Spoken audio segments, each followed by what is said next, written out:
Hello,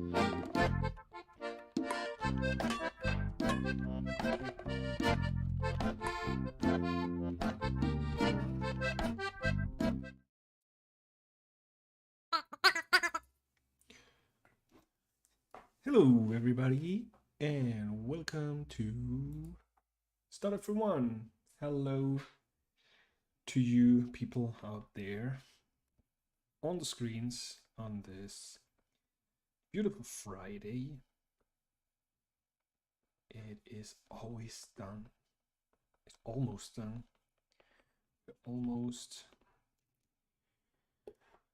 We are almost in the weekend. So looking forward to this. And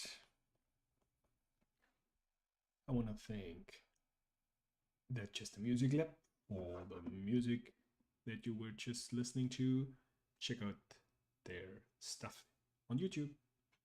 Just look for the Chester Sessions, and you're gonna find pretty cool insights of all kind of music during their recordings in the studio.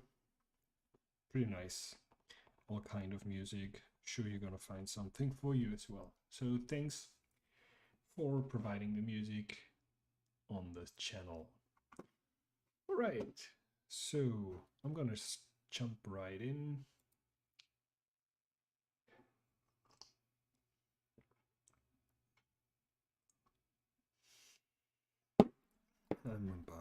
I'm just experimenting right now. I did this character like literally half an hour before streaming, as I thought there is a little preparation here, and I didn't really know what kind of character we are gonna work on. So as I was waiting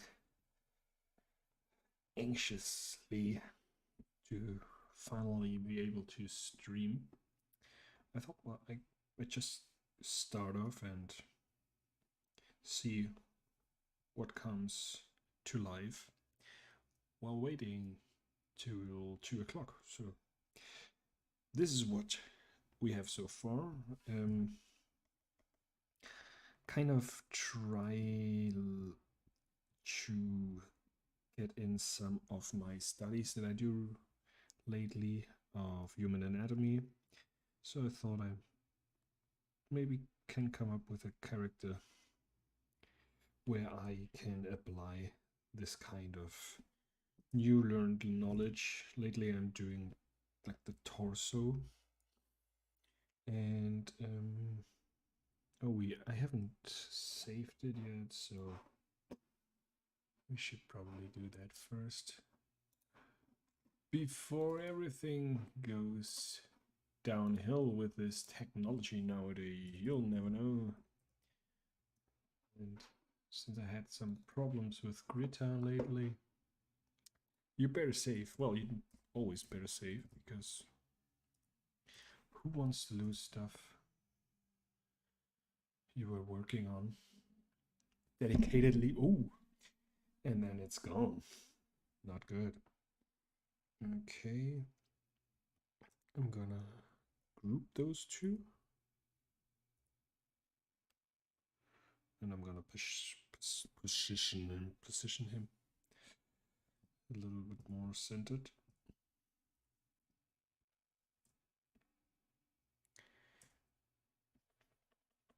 So yeah, and as you see, I'm kind of using different render technique, if you want. And that wasn't intentionally. I was just scribbling, and I thought, well, we always go to the same brushes and the same tools, so why don't we check out the rest of the possibilities that KRITA has? So now I'm using here some, I went into the presets paint, and I have this one here, and I didn't get any custom brushes yet. I read on the Facebook group that apparently there are also all kind of different brushes for KRITA, and I just wanted to see what's coming in the box. So, and actually I start to like the style. Maybe we can try some different renderings.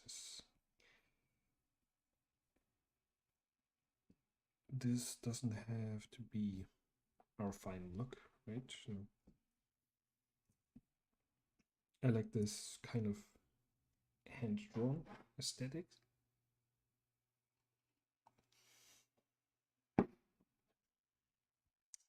Especially as you don't get this kind of aesthetics when you work with other applications for 2D animation, such as After Effects. And maybe we want to embrace that. Because it was funny, the last post that I uploaded, the skeleton 925, I actually got feedback or questions asking which plugins I used. So I assume it's because of the quite vector aesthetic that I mostly choose with the hard outlines. So to some people it seemed kind of done within Photoshop, Illustrator, After Effects, sorry.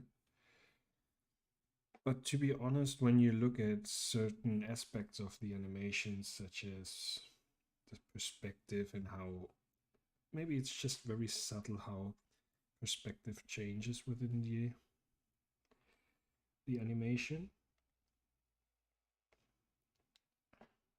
you would realize that would be pretty weird to create this kind of animation within After Effects. But then again, I saw so many animations where I would never have thought that people are able to do that in After Effects. So this also shows again that it's not really about the software you use.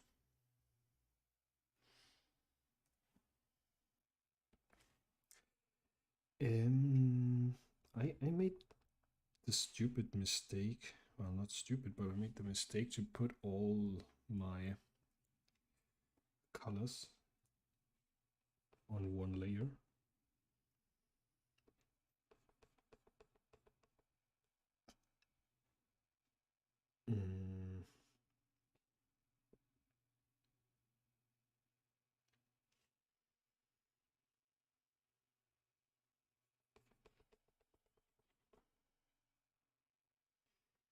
Somehow it doesn't paint. That's because of the low opacity. Why is there such a low opacity?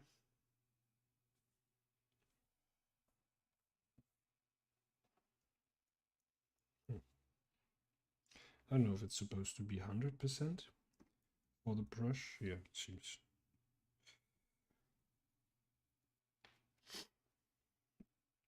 So as this is gonna go quite deep into the space here, I wanna narrow it down on this end, so we have a little bit more perspective, which is also one thing that I really like about frame by frame animation, that you're not bound to a certain perspective, and you can rotate your characters in perspective and already start off with a weird perspective maybe, which is, at least for me, more difficult to achieve with After Effects.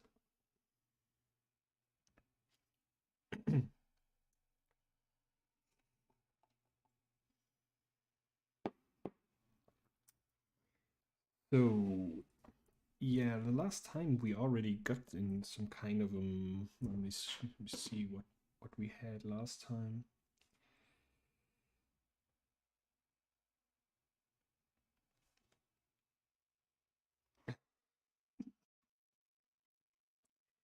So this was our character from last time. And there was some moment where I went as well. I wanted to go towards a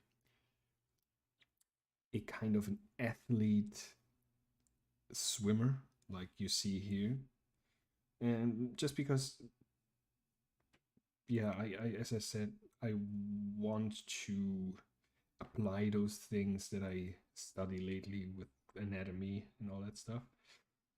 Break it down to a more simplified and stylistic version, as I'm still don't have all the details, and I'm not really interested in all the details. I'm interested in learning those details, but wouldn't wanna animate a character with all the details of muscle and all that stuff. It's just to understand better the whole anatomy and be able to simplify it then.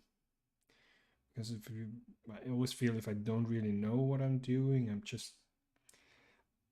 getting lucky sometimes and it looks good, but the more and more I study and I learn, the more and more I can actually control my decisions, or yeah, my decisions are based on actual knowledge and not just feeling kind of it.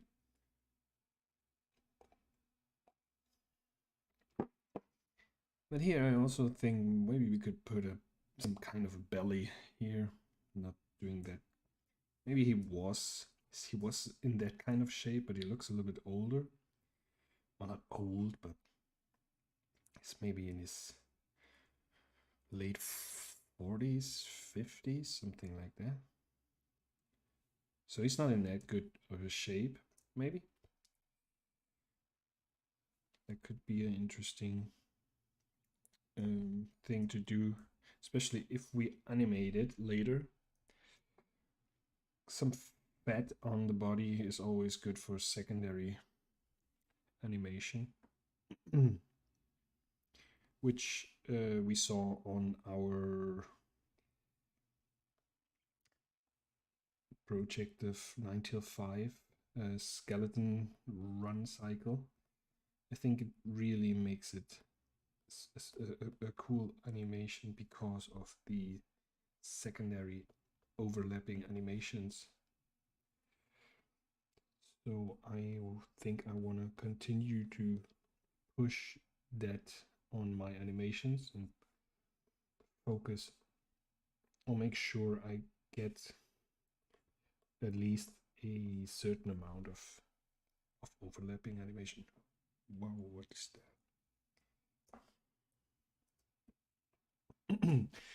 F. Sean, hi. Yeah, exactly. I think you only can simplify when you understand how the complex version looks, right? And that is, yeah, that is definitely something I feel more and more that it makes sense, as I haven't been studying too much of anatomy in my, let's say, journey as a illustrator or animator, but I definitely started to have a closer look on and off during the last 4 years. And I have to say that I feel quite some improvement, and it makes drawing so much more relaxing for me because I don't stress out. I don't tend to draw abstract things, so I always have a specific shape and mostly characters in mind, and without a certain knowledge on the anatomy, it is mostly guessing what you're doing there. And this looks off here, totally off. Yeah, that is the reason why I now see. In general, I'm a fan of knowing things from the basics on to make sure I'm getting it right.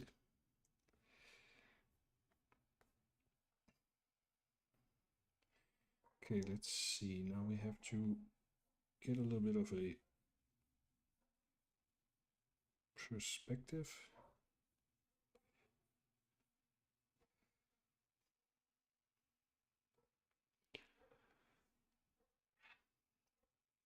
And oh yeah, and about studying anatomy, if anybody is interested in that stuff, I just purchased, I think, like 2 discount classes from Aaron Blaise, the former Disney animator. And he had a sale. I don't know if it's still on, but I paid like 15 euros for 2 classes, which is human anatomy and character design. And I just purchased it like 3 days after I started another course of a class of him, which is facial expressions. And I started the class facial expressions, and I really enjoyed the first classes of his course. So I thought, well, for 15 euros, 2 classes, that is absolutely legit. And if you are into that, check it out. I think it's Creature Art Teacher is its homepage. And there is a ton of classes as well, only for $1 or something like that. He has a pretty sweet deal there. And to be honest, I've never done online classes, never, and I was always skeptical about it. But I bought his first class for $24, and since then, I now have so much material that I have to go through, because I'm when I wanted to commit really to that stuff. So my plan is actually go through the classes and repeat everything that he does repeatedly, like doing it over and over again to get this in my head and practice that stuff, and not just watching it, because I think that's what I learned so far. I think that is applicable to everything. You have to do it. You just watching a tutorial doesn't make you learn it. Like, you heard it then, but actually when you have to apply it, then maybe later on, you have no idea how to do it just because you watched the video. You have to repeat it. At least that is what I do. But again, like, I'm a little bit weird with that stuff. I admire people that learn languages, for example, just by reading a word once and then they remember it. Like, I'm the kind of guy who needs to write the same word like for pages and pages until it's hammered in my head. So yeah, I suppose everybody has its own approach of learning. So mine is definitely repeatedly doing a certain thing until I'm able to reproduce it on my own. So I switched from the facial expressions class to the human anatomy class, as I feel more of an urge to learn the anatomy and then dive into facial expressions, I suppose.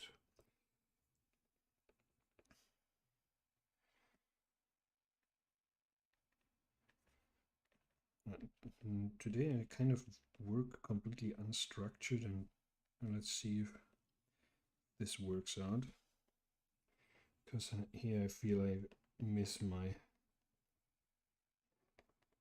guides.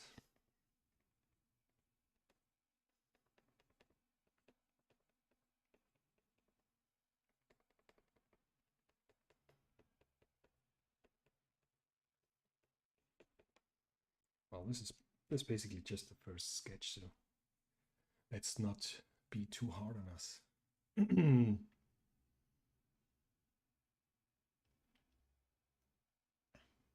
Exactly, yeah. I totally agree. F Jean. doing something again and again is just training your brain, your muscle memory. Yeah.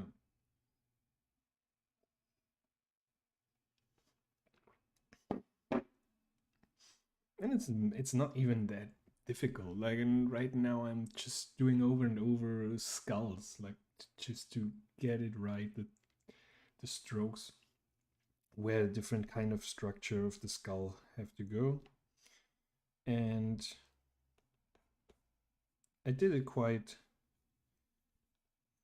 some time now, but I still feel every time I'm doing it, it's like, oh, where's this supposed to line up with which part of the skull? So until I have this problem, I feel like I have to continue practice it.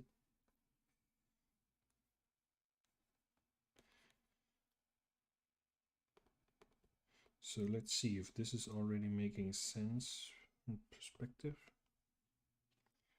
So I have no idea what I'm gonna animate with that. I could imagine that this is just some kind of a scene. Like, I don't have a clear story behind it. This, but I kind of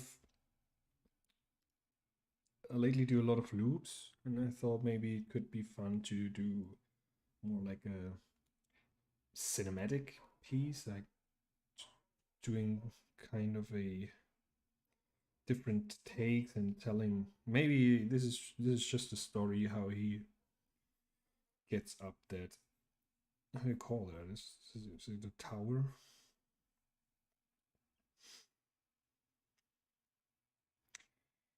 And I wanted, so basically this is just a, you want a style frame of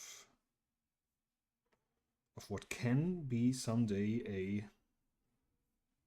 little animated sequence, and maybe some idea is gonna evolve throughout the process and makes this a little short film. Would be the first short film done on this stream. So here I want those tiles, and I could already remember imagine kind of water reflections, like very subtle water reflections on those tiles. And I think those kind of stuff I would actually add in After Effects. So that it could be interesting, this project, to look a little bit more into a combination of After Effects and frame by frame animation here done in KRITA. Because in general, I'm a big After Effects fan. It has been for most of my animation motion design career my tool. And although I enjoy frame by frame animation more, I still believe that there are so many elements that make much more sense adding them on with After Effects.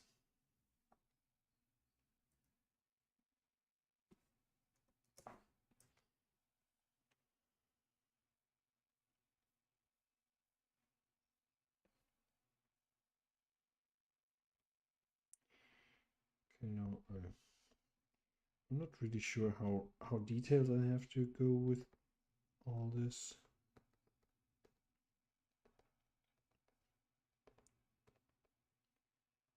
Just wanted to put in some highlights, as I did with the character here, so there's some kind of a light source on the left.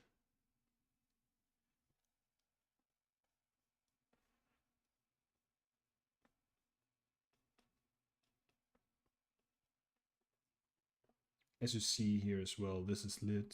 This is a little bit darker, and here supposedly the sun or the light doesn't hit that much. That's why this is the darkest spot.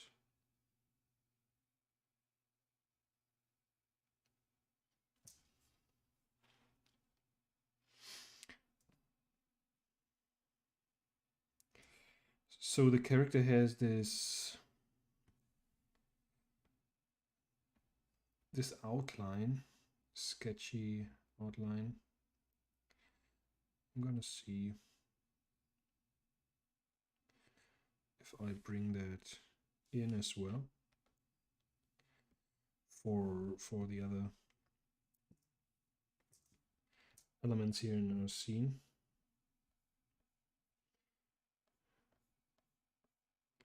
It's difficult for me to leave out the outline, as this is kind of a thing that I do.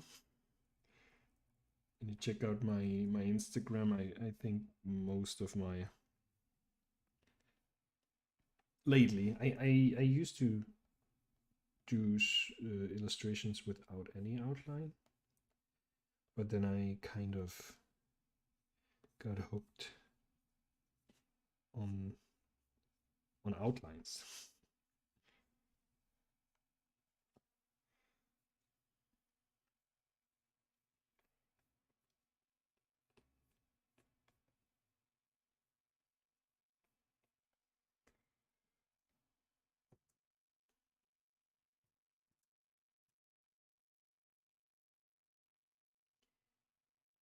Maybe we could use the outline just as if it was kind of a shadow.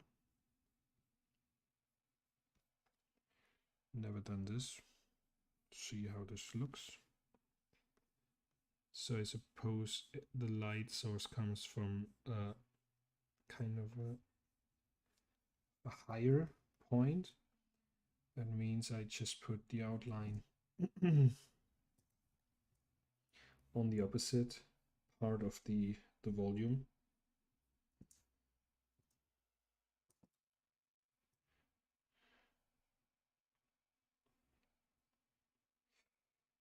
And I thought maybe we could just use the same illustration afterwards again and apply another render style, as this is what I normally do when I work on client projects, to present different options of a look in a very early stage. So you can elaborate with your client which style may be the best fitting for the product or for their vision, what they had in mind, and go there bit by bit towards a result your client was looking for.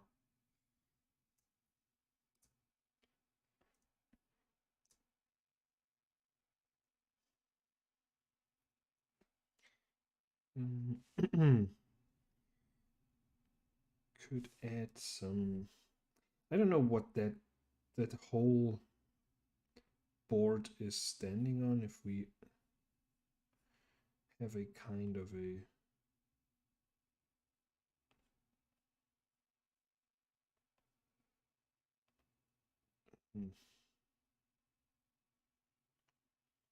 so now this is here just very bad layer management. Okay, because I always try to keep it on less layers, but in this case it makes totally sense to add in a new layer and just make your life way easier. So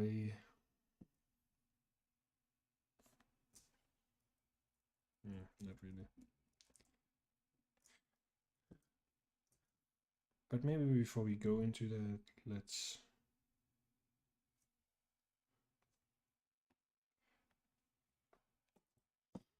maybe this is version 1, and I want to do another version the character. Just want the outline. And let's try it with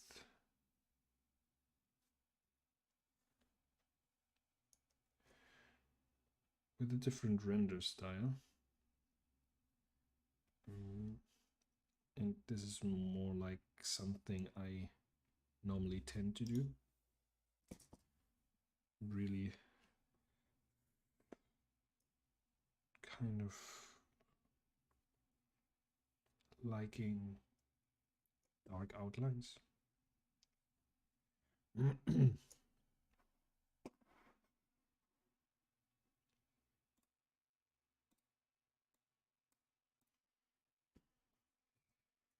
The thing about the more hand-drawn style would definitely be,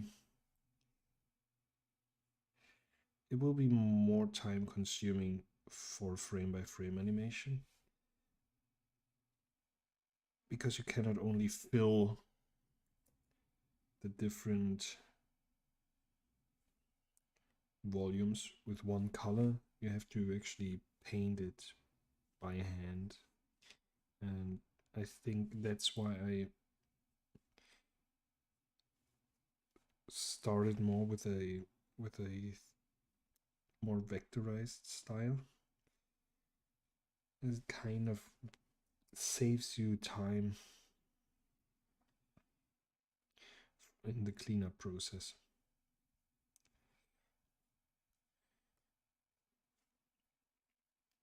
Because now I just can fill in that with a bucket tool, and everything's all right. No, let's not do it now. Let's just put our outline. So I want to check if this line is too thick, or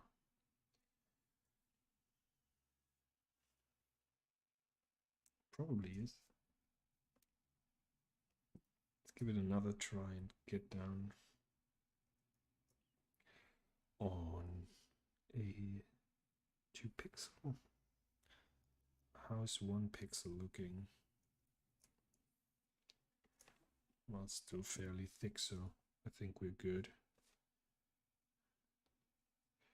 Sometimes it's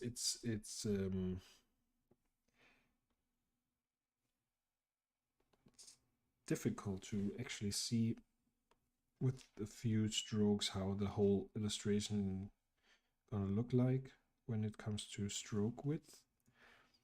A lot of times I feel like the stroke is alright, but then when I have the whole drawing completed, I feel like it's getting too heavy. The strokes are too heavy.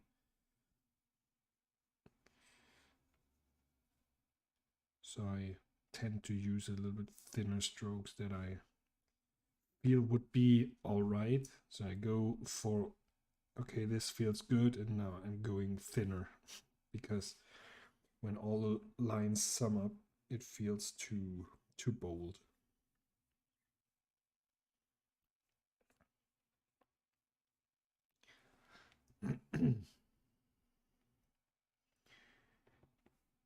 And I like those hard shadows.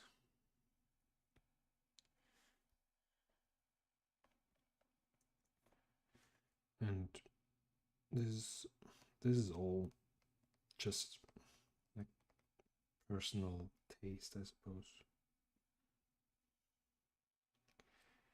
Especially as we don't have any real product line whatsoever where we have to fit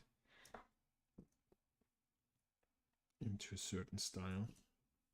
What I also could imagine, like, I like those aesthetics from cartoons like SpongeBob or Ren and Stimpy, where they have a outline, but the outline is basically a darker color as the fill color. So if this gonna get later some orangey fill, we could paint the outline in a slightly, or not even slightly, a darker version of this orange.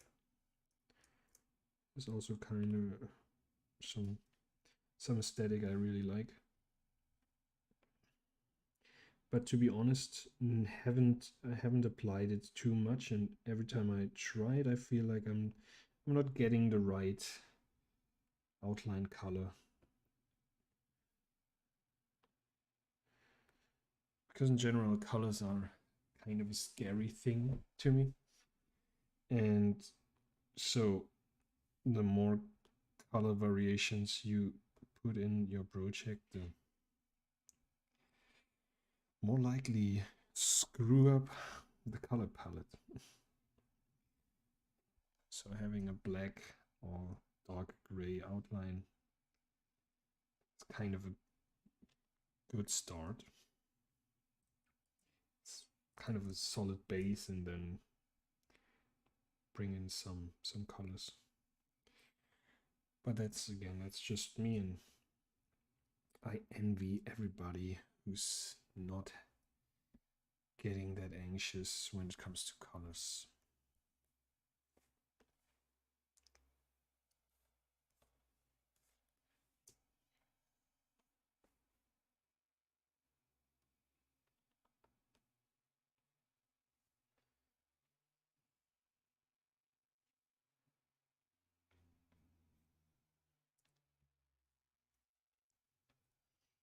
Oh.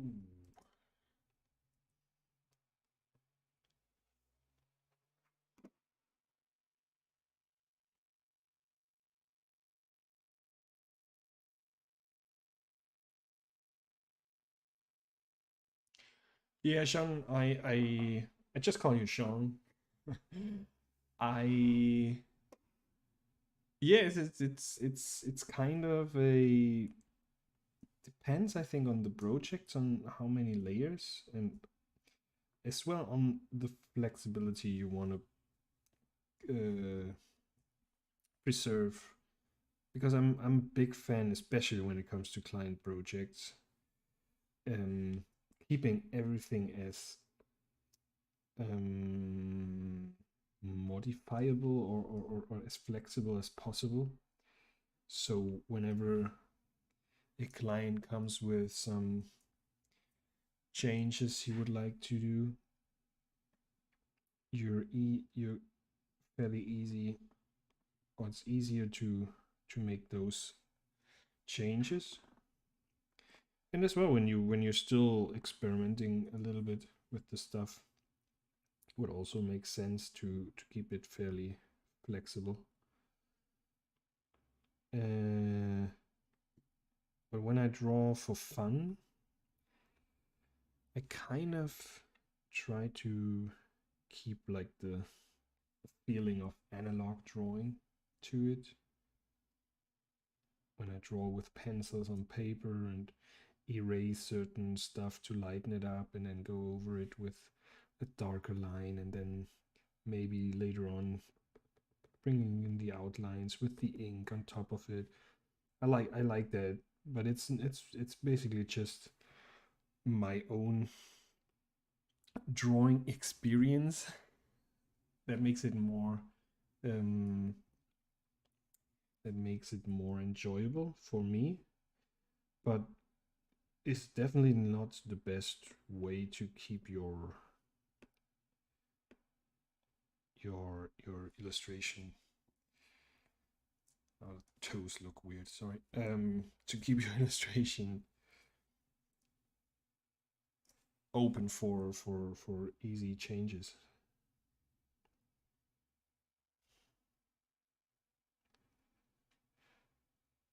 The other thing is, like, mostly I feel I keep those, I add layers and layers and layers just in case if and then afterwards I end up with so many layers which I don't even understand what they contain compared to the other layers, and then start merging them down. But what I normally do is keep, as I tend to work with outlines, keep the outline on a separate layer and the fill on another one. So just to keep the least amount of flexibility or minimum amount.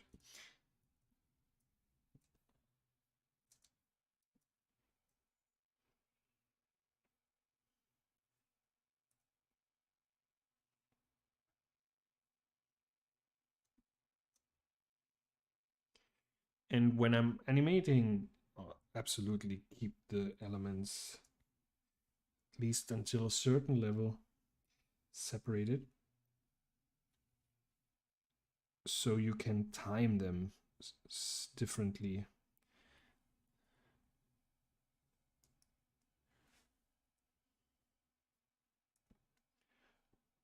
What are you doing normally? Are you illustrator and animator, Sean?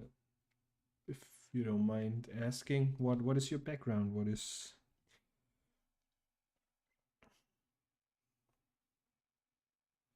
What do you enjoy doing?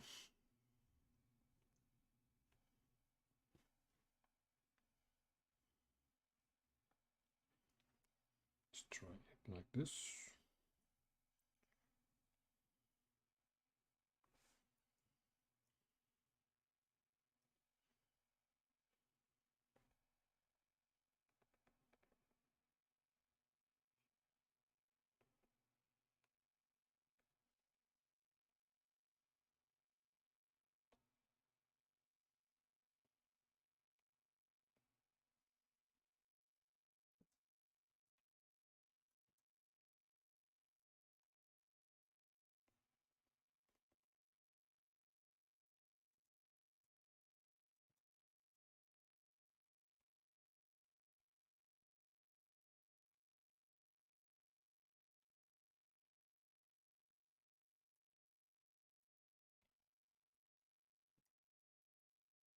Illustration, all right.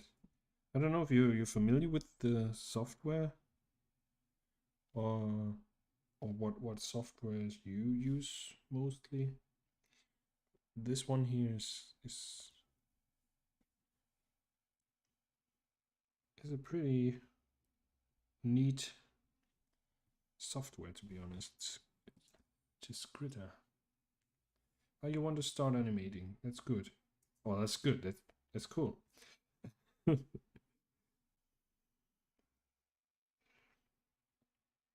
I personally like the fact that they are so good working together, like illustration and animation, and being able to pull off both tasks. I also really enjoy animating illustrations from other people as you get in the process on a complete different stage. And I like animating, or I like illustrating, as it's a complete different process, as you don't have to think about later how to animate those things later on, and you just can pile layer on top of layer on top of layer, which is sometimes really refreshing.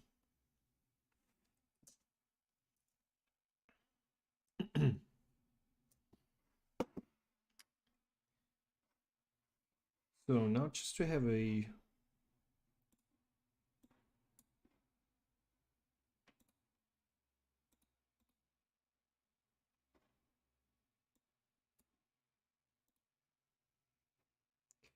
well, this is also interesting to have a kind of, I like that as well. So now I have the outlines and the black shadows, like this very thick, well, not thick, but this strong black instead of a pencil-like. But we have a textured textured colors in that I like.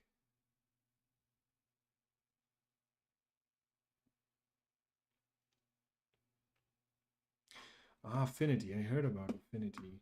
Yeah, maybe you also want to try a Affinity. Is it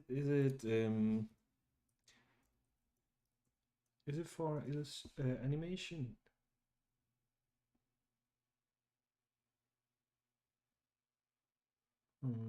Just editing software. Okay, image editing software. All right. Yeah, if you're interested in animation. All right. Okay, so you know KRITA. I really like KRITA, man. I started to use it a month ago or something like that, and haven't looked back ever since. I have to admit, for client projects, I'm still kind of careful because it feels a little bit shaky when it comes to there weird stuff still going on that I'm not really sure how to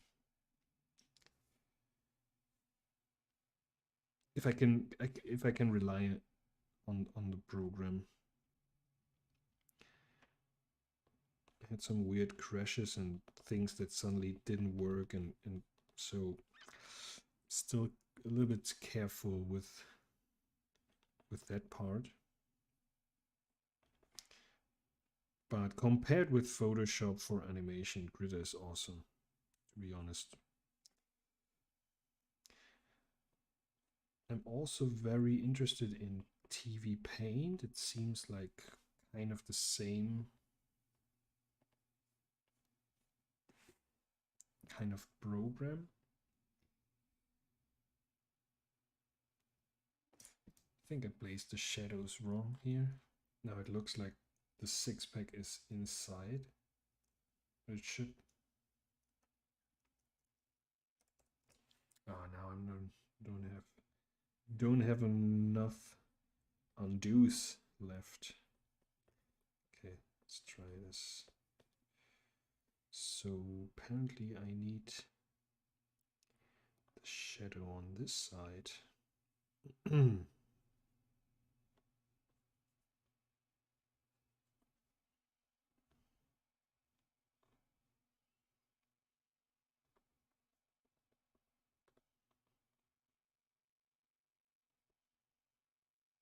But I like it that there are so many different softwares out there, and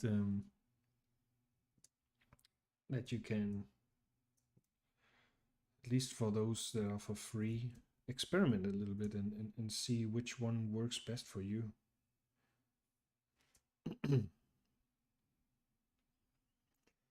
So I think I prefer the still like always this kind of outlines, but I'm willing to try a little bit more of a textured fill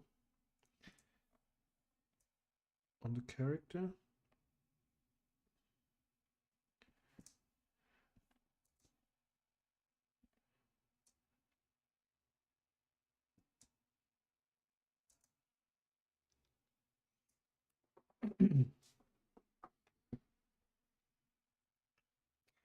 So let's see. I'm gonna try some outlines here as well, but I don't want it to be that strong as the character, so maybe we can play around with the colors of the board. Get fairly darker. I put it on a separate layer. Let's group this.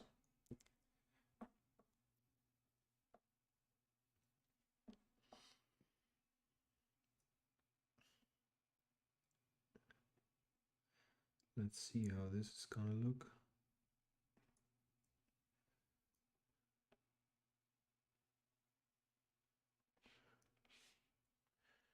I think I wanted a little bit more arcing.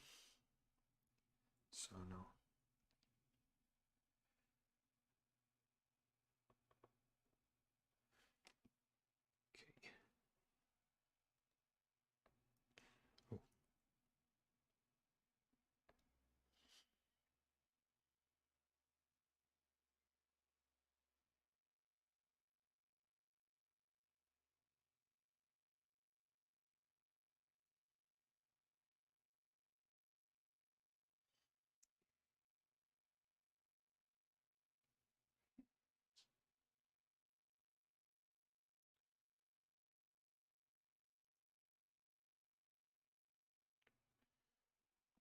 Okay.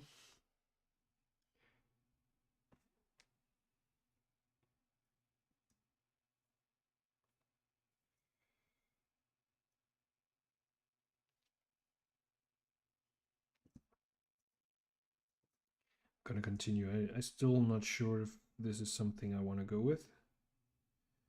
Gonna continue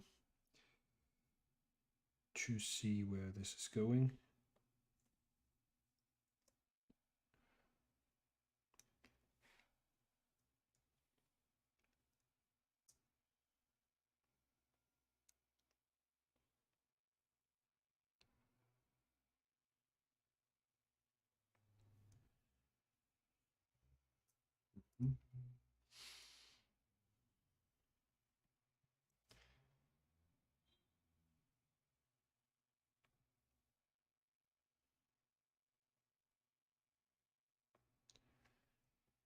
And we'll have to see if I change the color of the outlines in certain elements, or if we keep it the same throughout the whole. I don't know how we call this. It's a tower, right?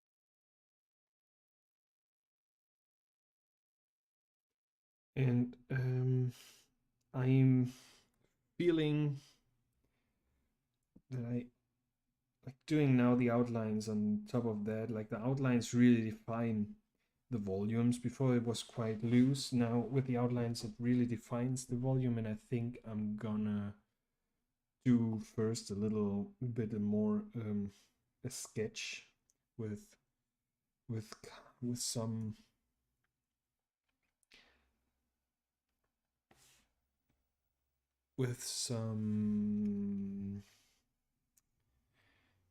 guidelines to make sure I get everything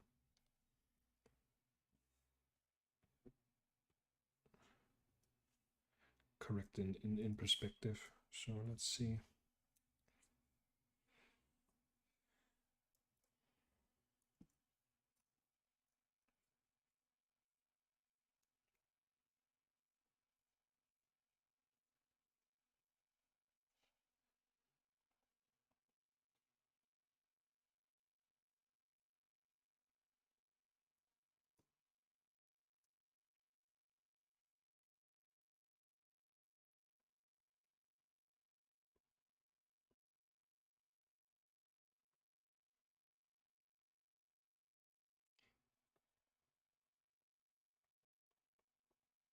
It's also something I didn't figure out yet, how to draw straight lines in KRITA.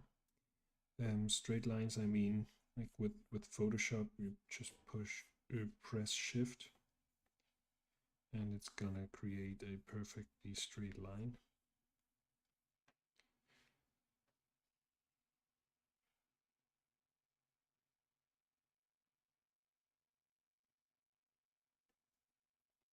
Hmm.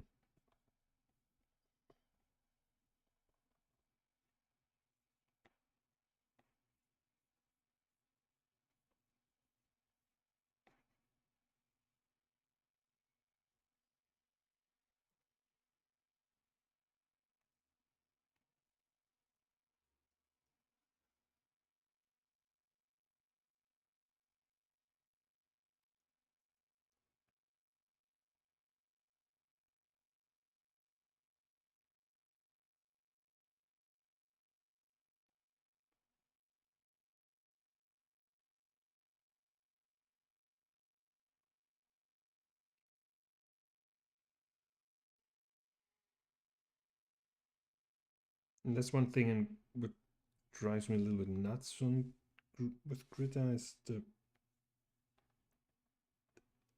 lack of space. I feel like I'm running out of space within the user interface all the time, especially when you use more layers.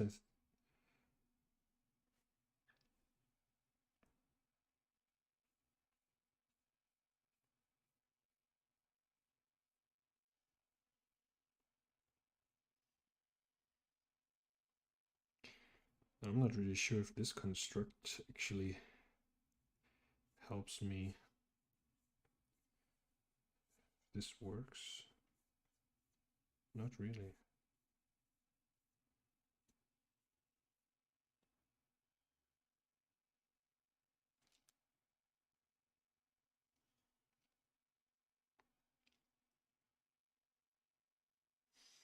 Yeah, therefore I would like to have some kind of a shortcut to, or not a shortcut, but a way to draw straight lines, because that feels a little bit too messy.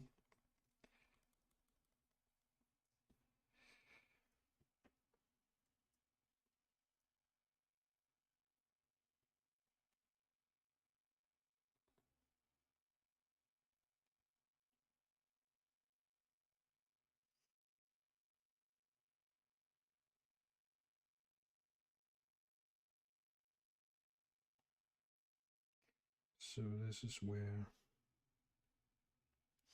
I want my steps to line up with this pole. So in theory, I now connect those dots with my perspective point here.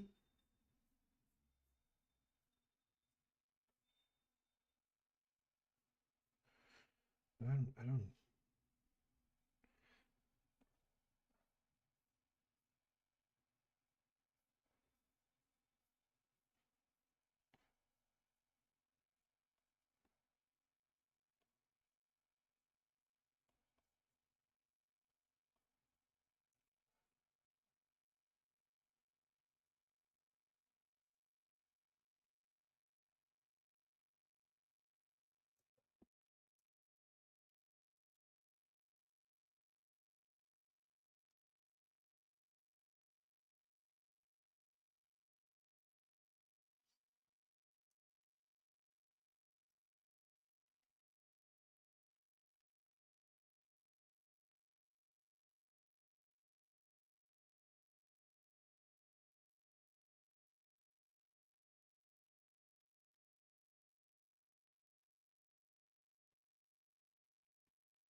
This is actually correct. I was pretty way off on my first.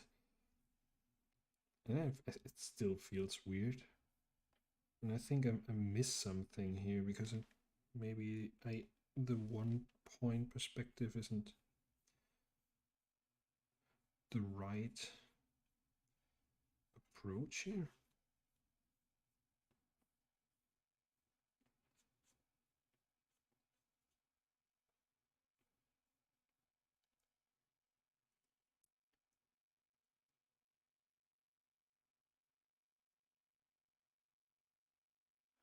The line tool, right? That makes sense.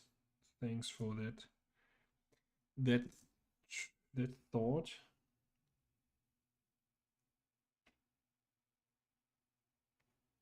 Yeah, let's try it. I'm still not really. I'm not buying it. Okay.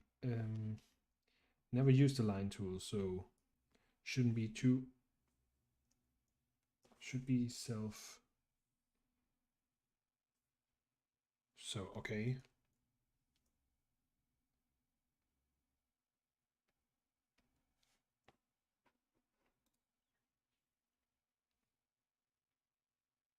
And now I get a line. Oh, and it uses, okay, interesting. So it uses the brush that I activate, okay.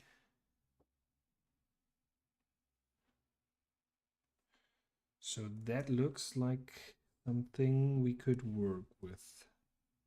Okay, let's make it that super thin. And now let's create ourselves a... So we definitely cannot use just a 1-point perspective, because then our character would be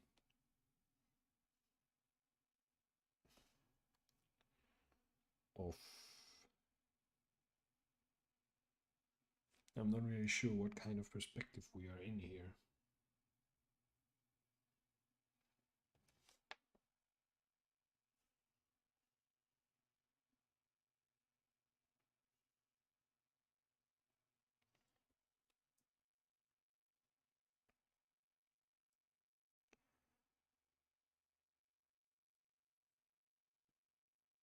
Ah, and then holding shift, yeah, it definitely snaps to a horizontal line. That's cool. That's cool. All right.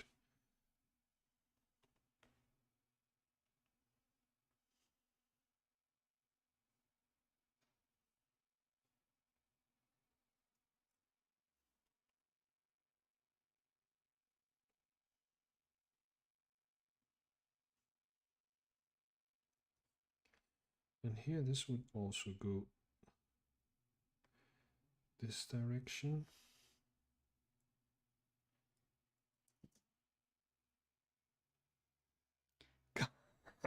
You suck at perspective. All right, so maybe we can learn, we both can learn something here. Mhm.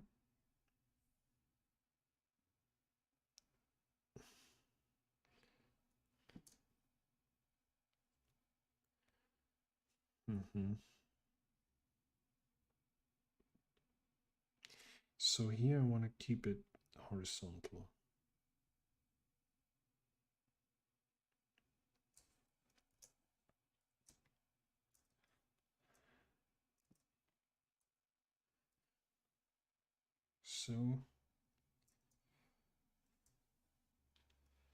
So all this crazy stuff here should get lost.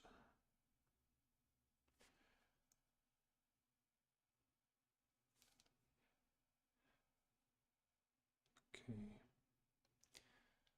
Let's get rid of all that stuff.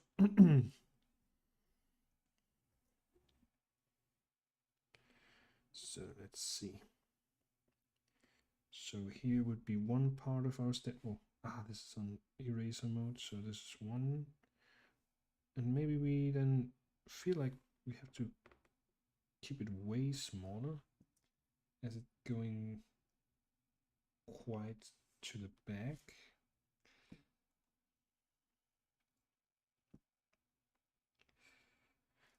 Okay, and now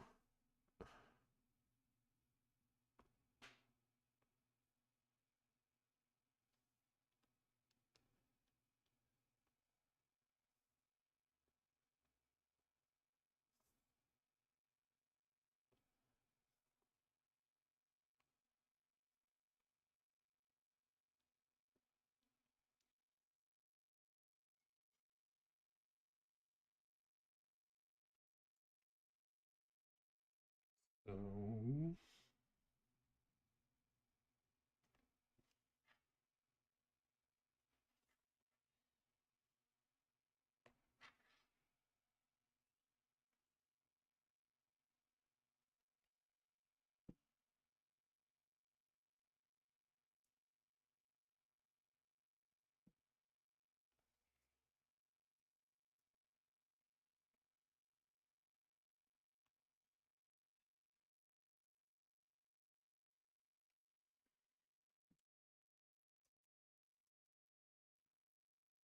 all right, so apparently today we get more problems with our perspective.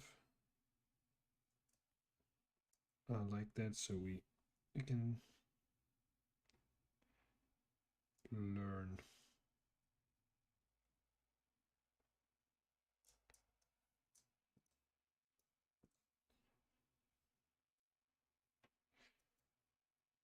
Okay, seems like makes sense.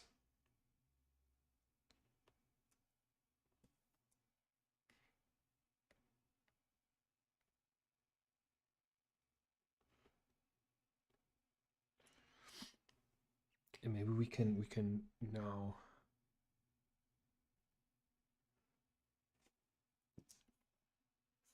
fill those to make it a little bit clearer here.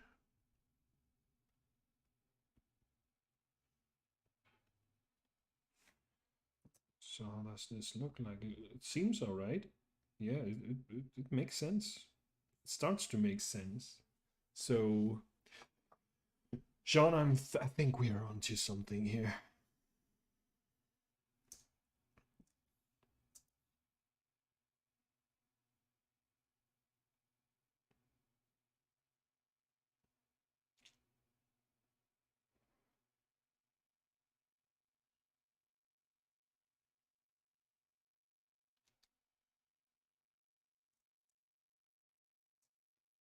What happened now?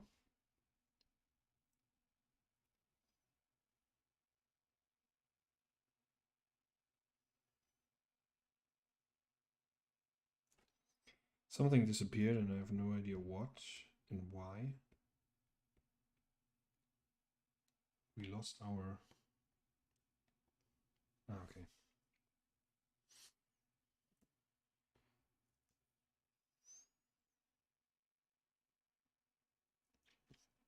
It's getting really messy with all those lines, to be honest.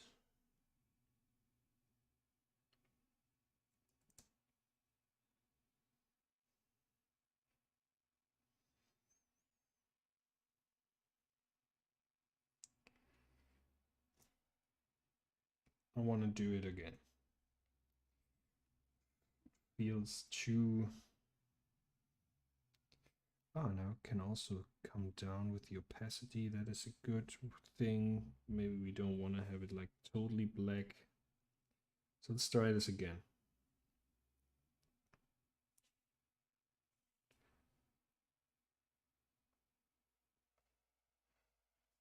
So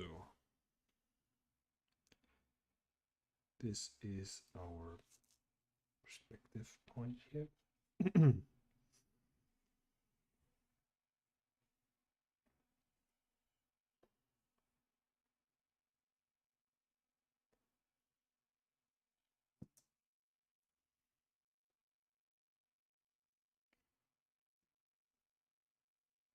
So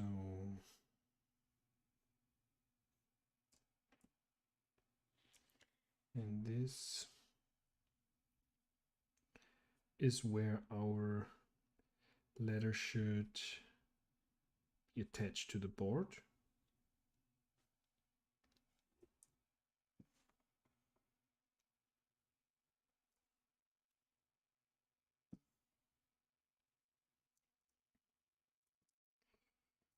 Okay. And I wanna keep it now a little bit more tidy here. And erase this part because here we're gonna have so many lines coming together that is gonna be messy.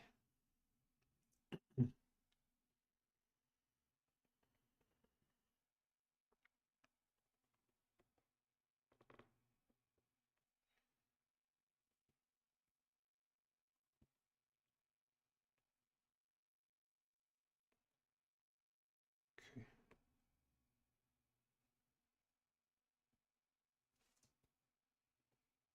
Now let's check it out.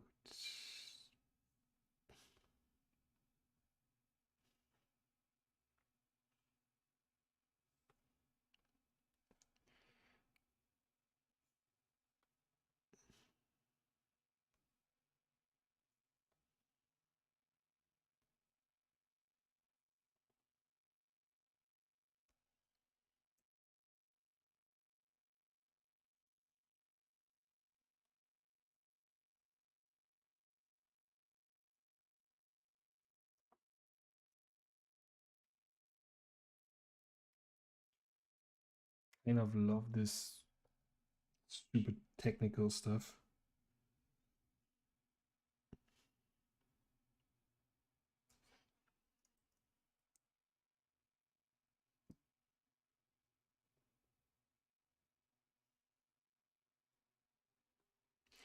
And I think I'm gonna need to reset the rotation here because I'm not really sure which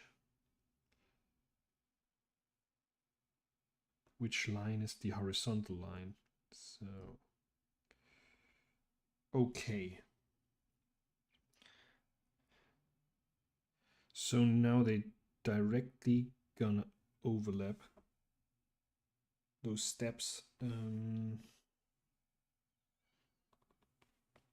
Want to define this as the distance.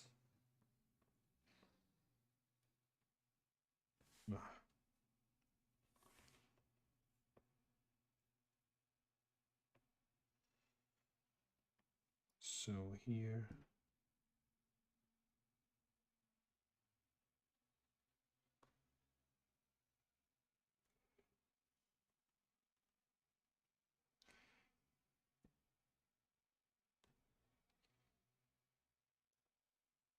So this part is totally not the creative part, I would say. This is very technical and just making sure to get the perspective right. So this line could be lost, okay. So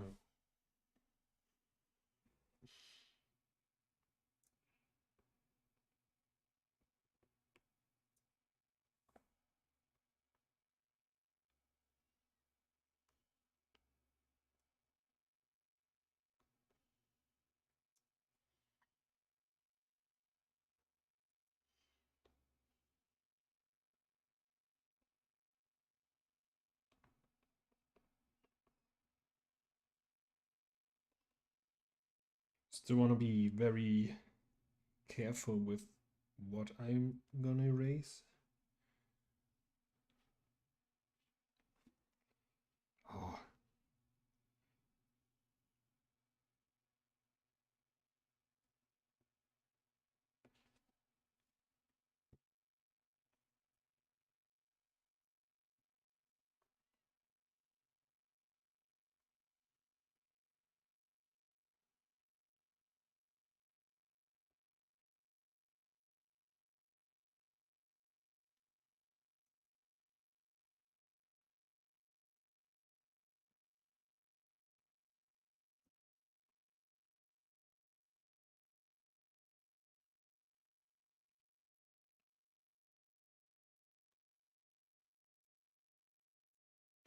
Okay, time for some cleanup here.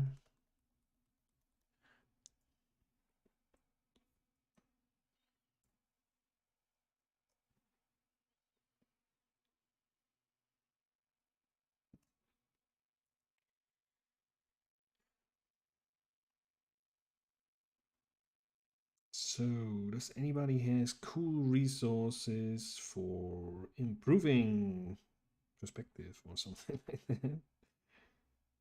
When we are right now at the topic here, let's talk about a little bit perspective.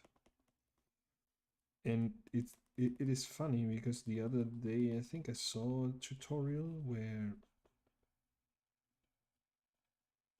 it was super pro illustrator who surely doesn't need those guidelines anymore, or maybe they actually do. And then once you established your guidelines and your perspective point, then it's pretty much fun to draw on top of that, like buildings and such things, like geometric shapes, because once you have all your guidelines,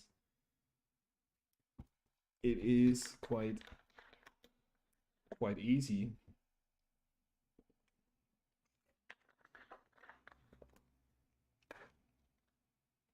Well, the example was an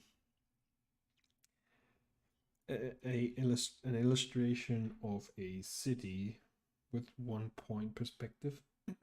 So it was basically the view through one street with on both sides buildings. So these are very geometric shapes, basically all just cubes. But I'm sure if you have more organic or complex shapes, then even with guidelines, it it will get messy.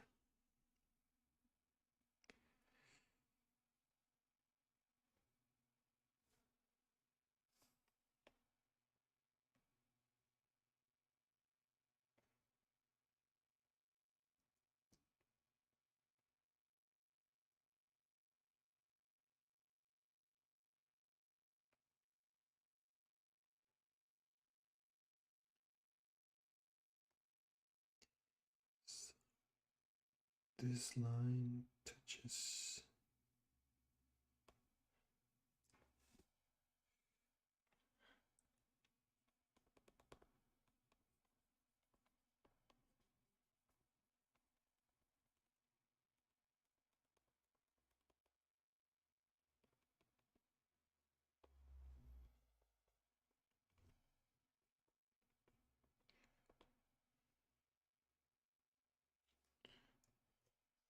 So let's get rid of this line here.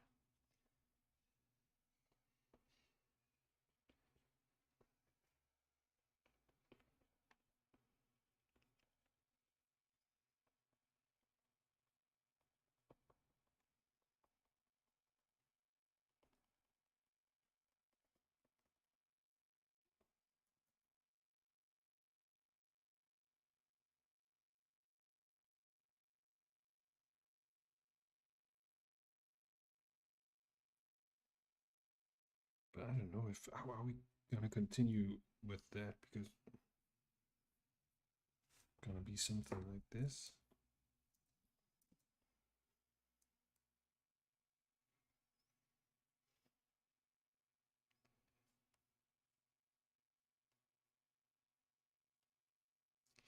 So this would be our handrail.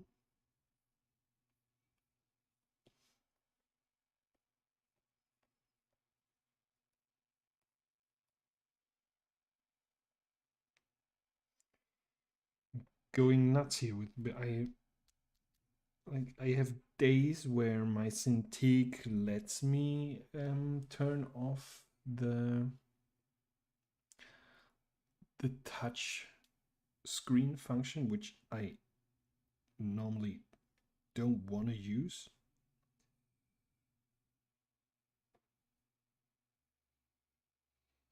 And days like today, I'm not able to turn off the touch screen. So, oh well, apparently there is no touch screen now. Oh, it just doesn't say.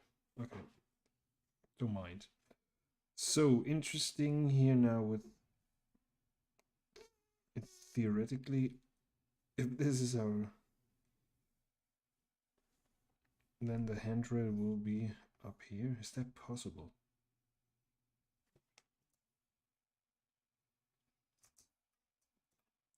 Okay, that may be possible. So things are pretty weird here. And I think those stairs are on the perspective they're right, they're correct, but I think they're way too long. So let's see. If let's say the handrail would, if if it would reach till his the point where he stands, like here,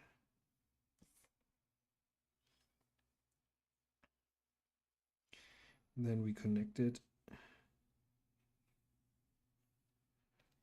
so, and so this would actually be the height of our handrail.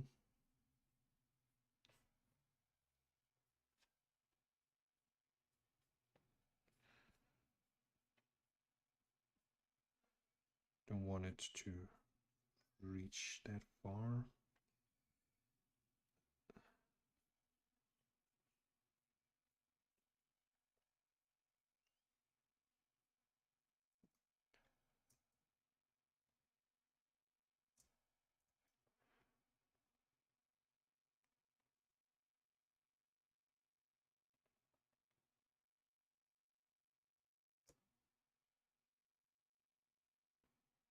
So now it suddenly feels way more distant, which is good. But as I say, like I feel like those steps would be way shorter.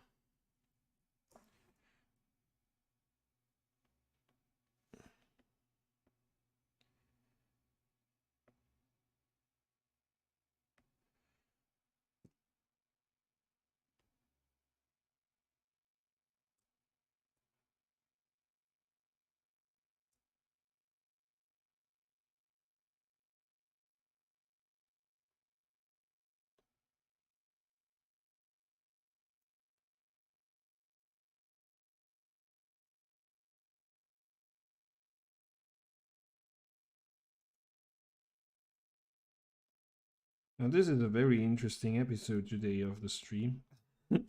we haven't done that much perspective yet, but I'm glad we're doing it now.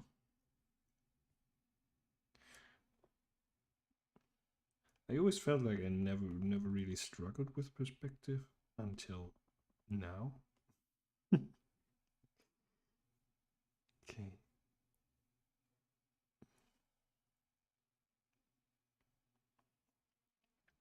Because I also think like this perspective is quite a, a strong perspective. A strong perspective. I don't know, like how would you say? Like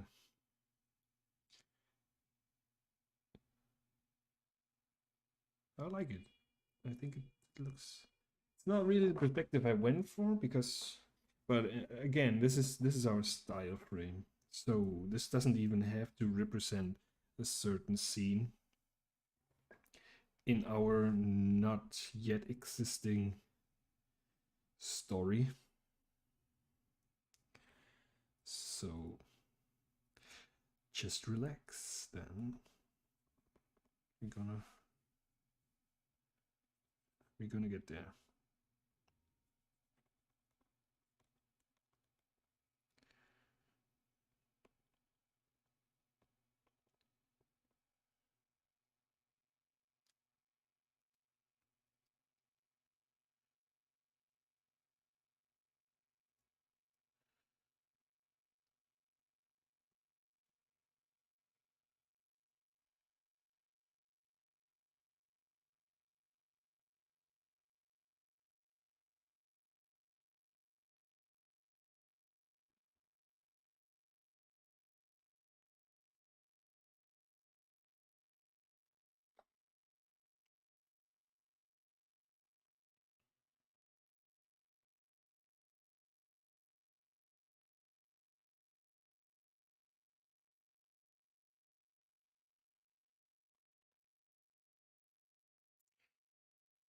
I don't know if this ever happened to you, but sometimes it feels like, oh, now I get it. I see it so clearly, the perspective, and then suddenly it's like, what the hell?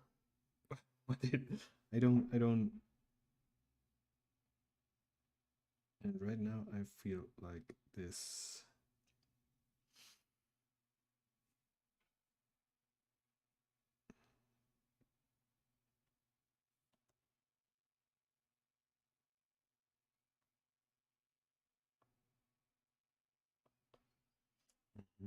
Okay.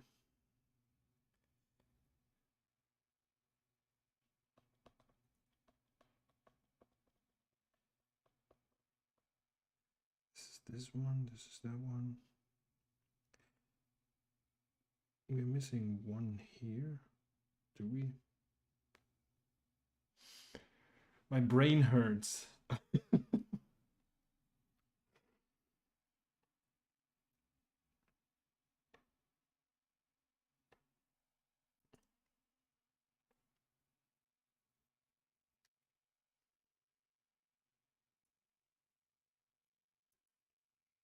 Okay.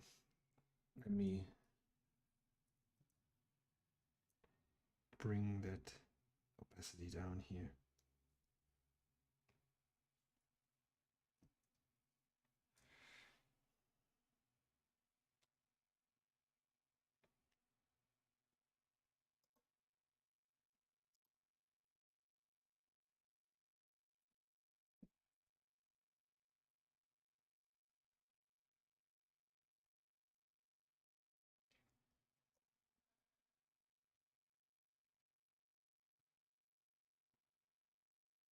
Absolutely, man.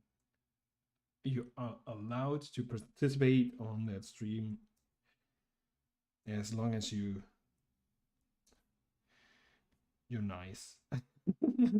And you seem like very nice, so just drop your list up. Absolutely.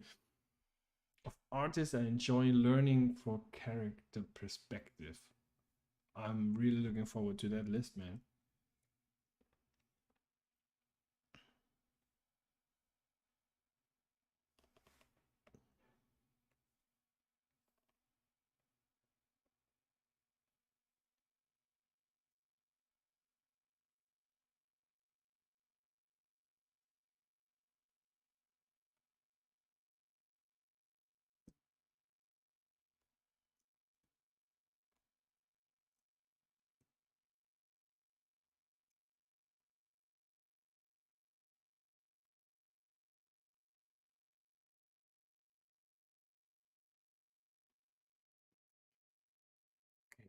Cleaning up a little bit here again.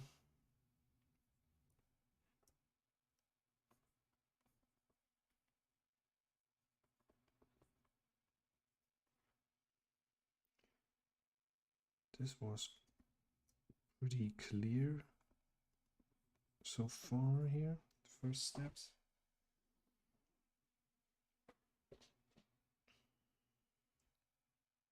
Man.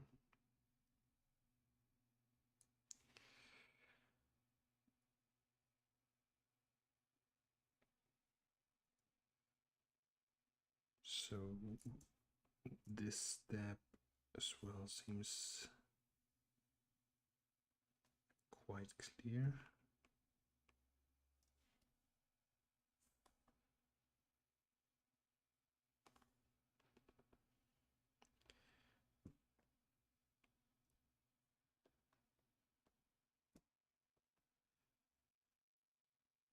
So now this one here, this one was a little bit weird.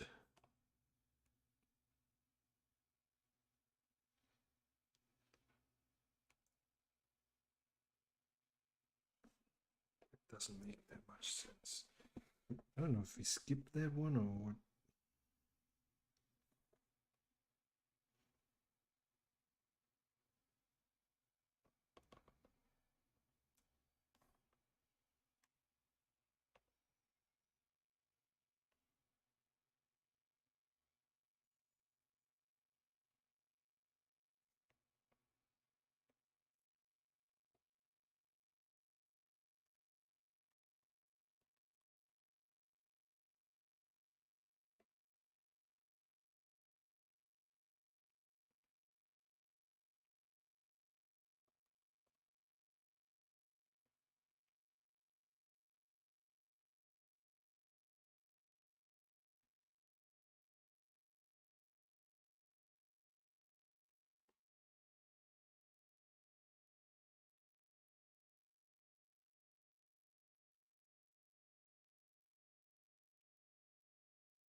Okay.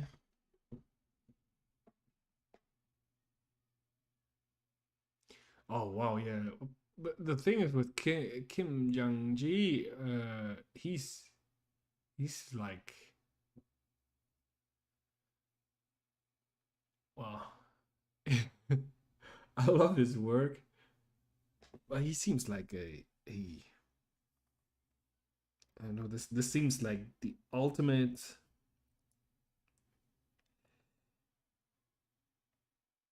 level that you can achieve. He's a machine.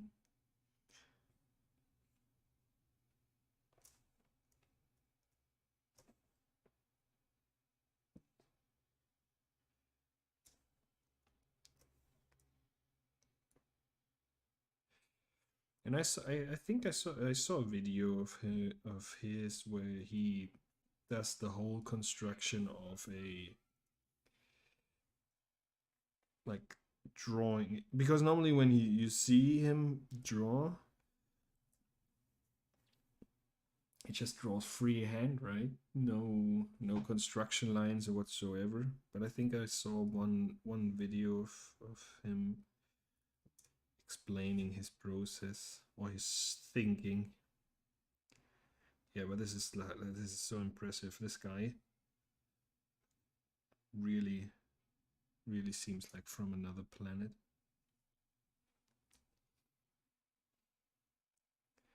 So apparently we have to move this for a moment.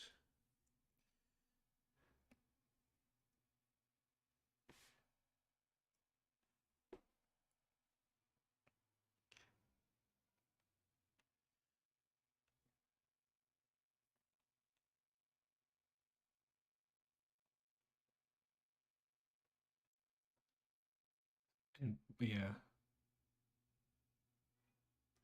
Yeah. In general, I feel more and more that I get into. I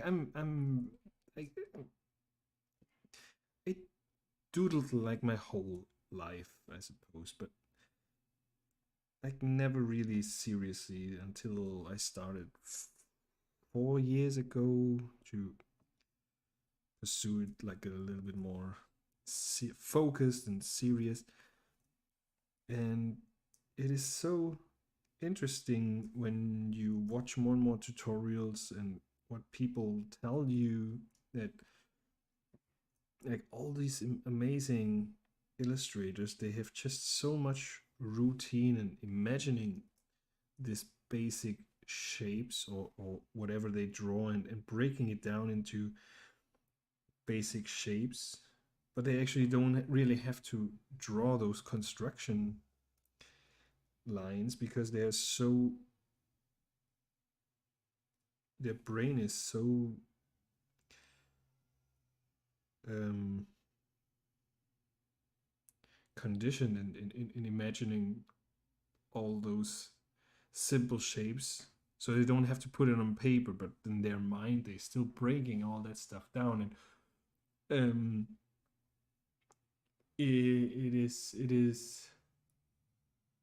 it's just, I think everybody uses the same recipe, it seems to me, and then it is basically just practice like crazy to be able to draw less and less and less of those construction lines, right? So at a certain point you may be able to draw all that in perspective without even building this simple, or drawing actually the simplification of your shapes in basic geometric shapes, but just directly drawing detail. At least that's what I took from the videos that I saw with a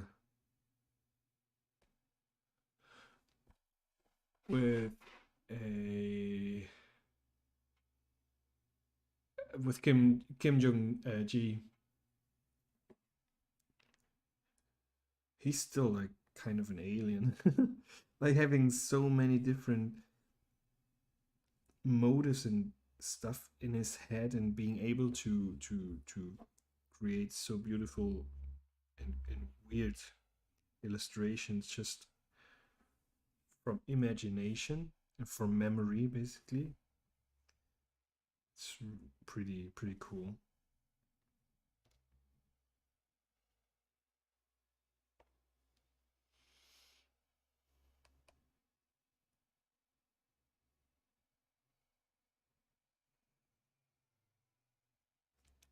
Okay. So imagine how fast how fast he would have drawn this letter.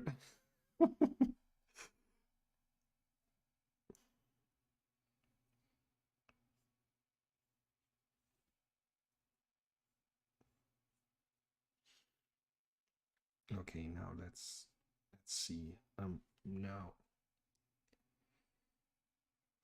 I'm now feeling it.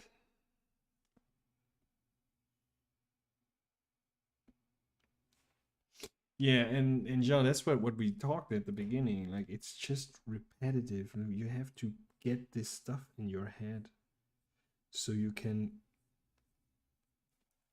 use it in a later point of time. It's also something I heard a lot on those illustration tutorials, that draw whatever comes is in front of you, because you may think you know how to draw a mug or whatever, but when you actually draw it from different perspectives as it stands in front of you, you're later gonna be easily able to draw those objects from from your memory. And I like this idea pretty much, because it means that I had this conversation quite some times, because I'm not a believer in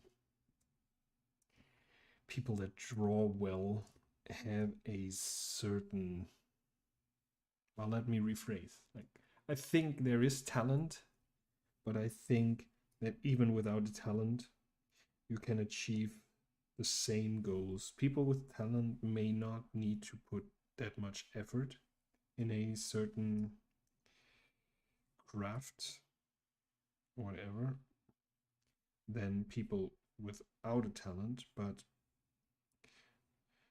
you still can achieve the same level.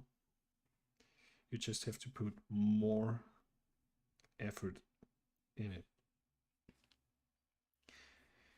And I like this idea because it doesn't limit you to anything. It just says, like, you have to do the work, and then you're gonna achieve it. And that's really what I truly believe.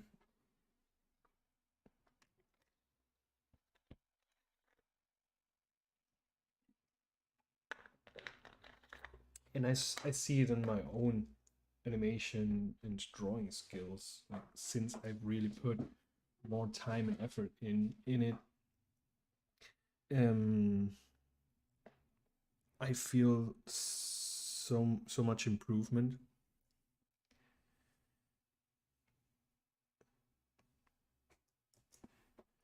And I don't think that I suddenly got more talent. No, I just put in more work, and that's why I get better and better at it. I don't know what your thoughts are on that, but yep.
I think we're about to finish this part here. Finally.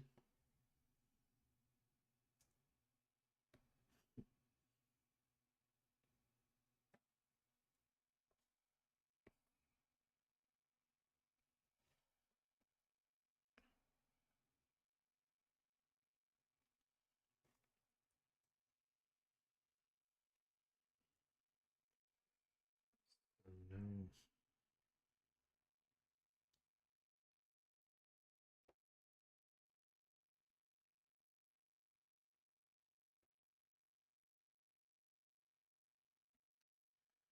Let's get in a few more lines here.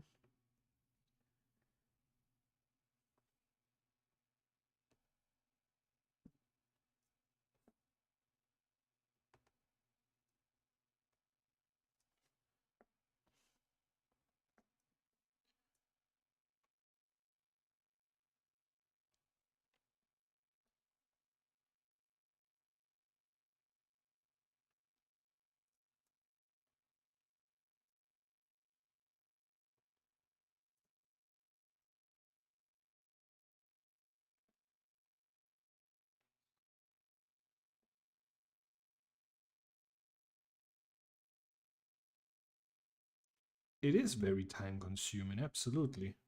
But I feel it really it is a question of setting your goals, I would say. And not and trying to embrace every step you learned and use it in some way. And for example, this character, like now I really put in knowledge that I learned recently, but I'm still far off from a perfect human anatomy, which is fine, but I feel I improved a lot of my caricatures, for example, with the studies I did. And I don't know, it feels like you need achievable goals that that don't feel too overwhelming. When I learned to play the guitar and suddenly realized with three chords, not even three, even with two chords, you can play so many songs, for example.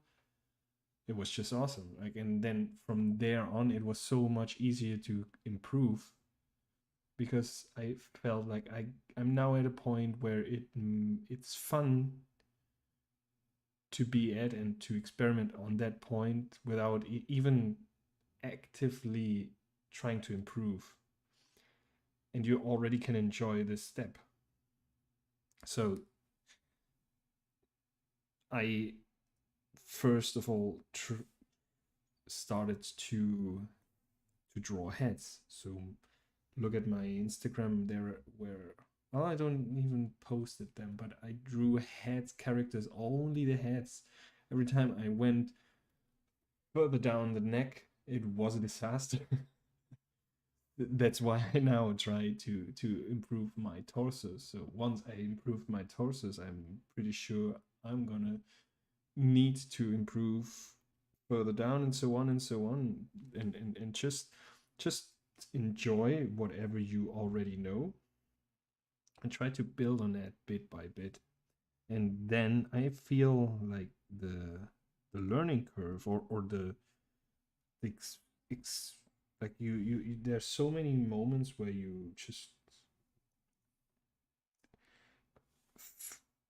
well, to me it seems like I have so many moments where I really feel like, okay, now this looks good, this looks better than the last time, and it's so rewarding and constantly motivating. And I think when you don't put your goals up too high, I think that's important. Like, keep this uh, yeah, like your level that low that you always can achieve this feeling of satisfaction of having improved, although it's just a little bit.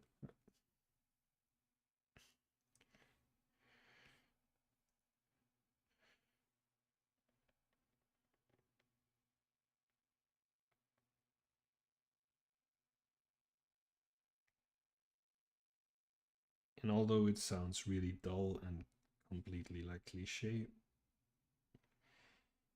for me it works. And I gladly was able to maintain these motivation by consistently achieving these moments of joy where you can where you feel improvement, whatever you were trying to do. lately try to get back in shape and start um, rock climbing again, and I haven't done like since this shitty quarantine. I think I have no muscles left, so I went the last time 2 days ago. I went first time for like 3-4 years. I went bouldering, and there was no moment of motivation at sight. So I still have to figure out where to put my goals in that to keep to keep me motivated, because I'm telling you, this was a more frustrating experience than any like no motivation at all after that. So then I figured, well, maybe I just have to start doing like consistently pull-ups or whatever. And I remember when I started off, like when you go to the climbing board where you do, well, just with your hands getting up. At the beginning, you just hang there. You don't even try to get up with your hands. You just hang there, and every day you hang in there longer and longer until you achieve the the strength and be able to do your first step. So, yeah, it's really in any kind of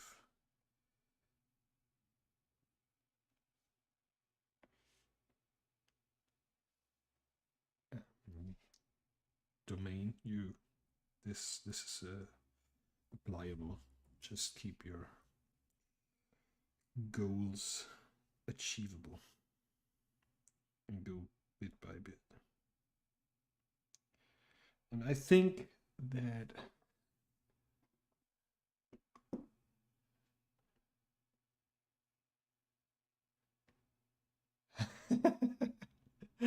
yes, I can relate to that, man.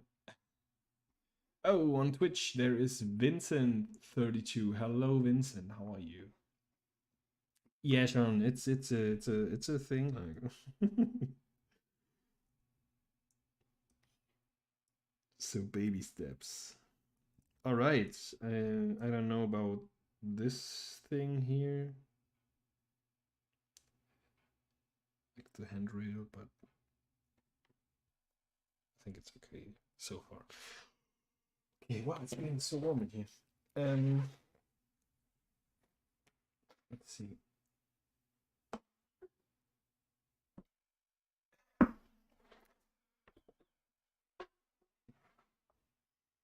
Now let's do a look at all this layers here. Holy moly. Now I'm gonna clean up. Let's get rid of,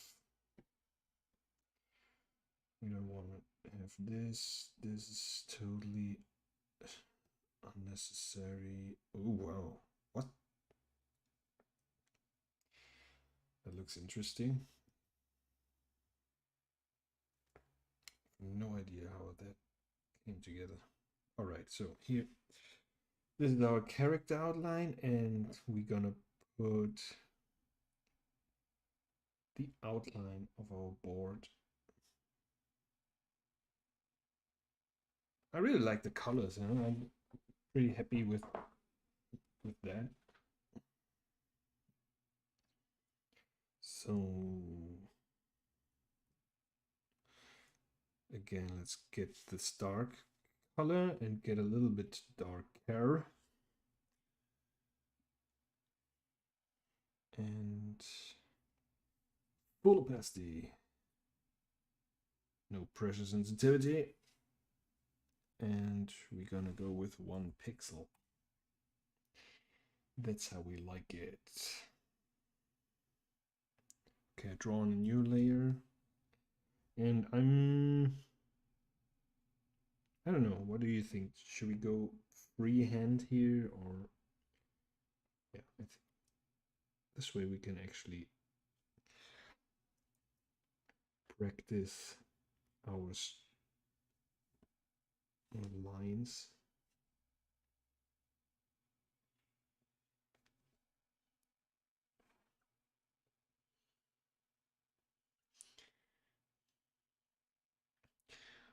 Do you have any thoughts on whether it's better to rotate your canvas whenever you need to, or better leave it as it is? I heard a lot of professional illustrators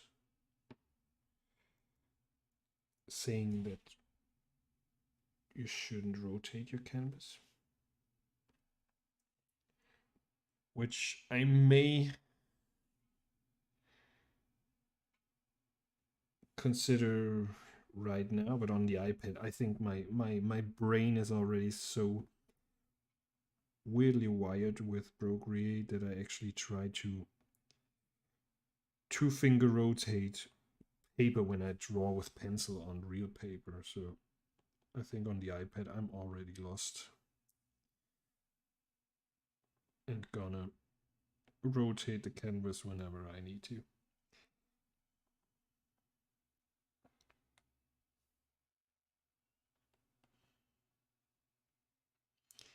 Let's round this a little bit.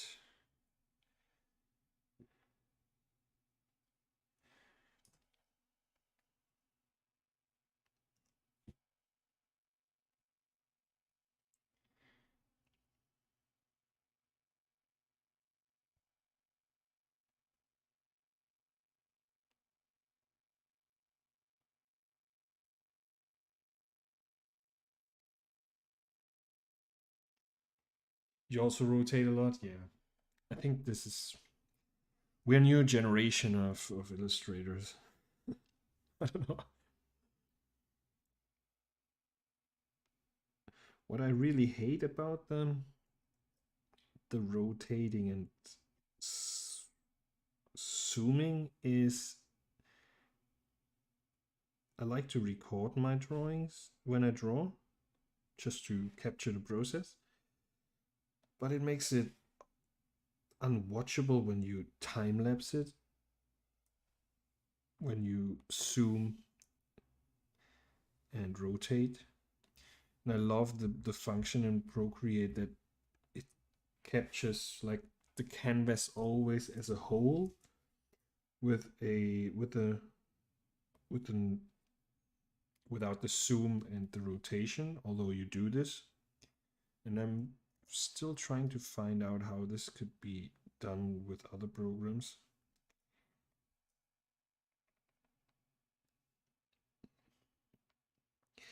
And as well, like for you guys now, I think it would be way more interesting to see the whole illustration. But no, that doesn't work. I have to zoom in.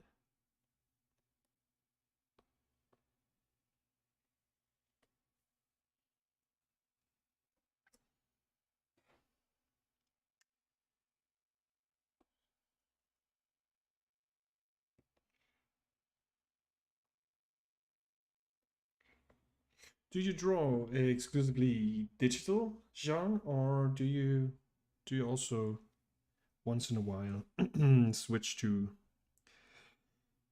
paper?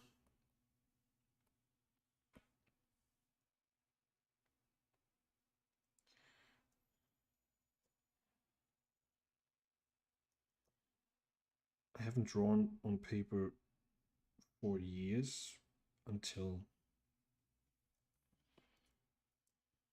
well, not for years, but for a long time, until a few months back now, really rediscovered the pleasure of drawing on paper.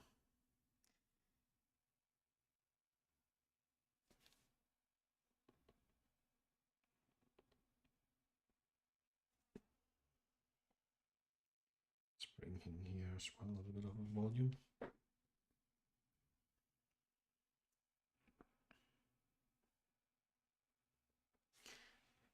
But when I draw on paper, I do it really just for fun and relaxation.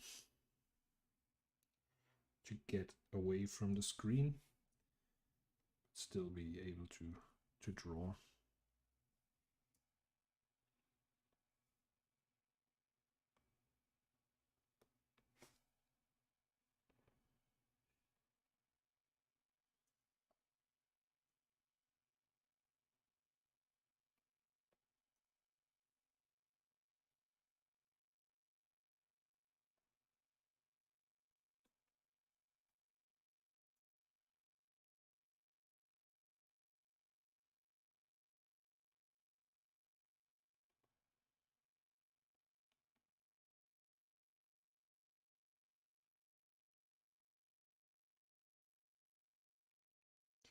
So put a little bit more volume to this stairs here.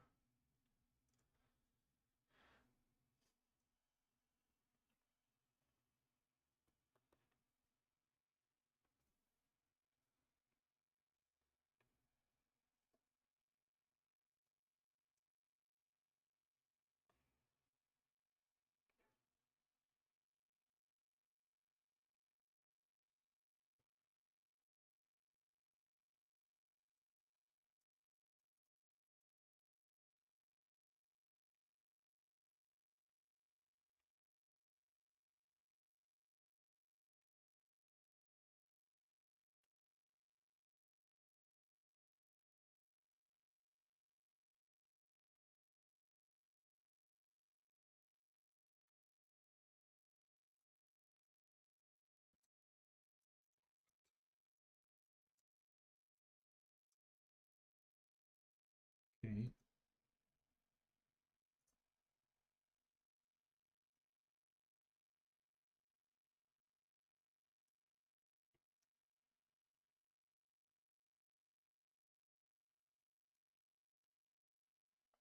I think I'm gonna color pick now and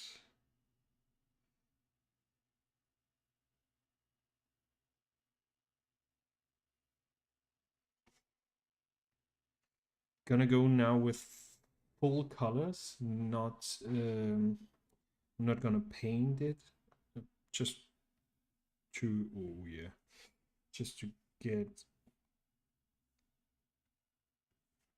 everything done a little bit faster. Oh no, there's always this. Let's put, this is our character.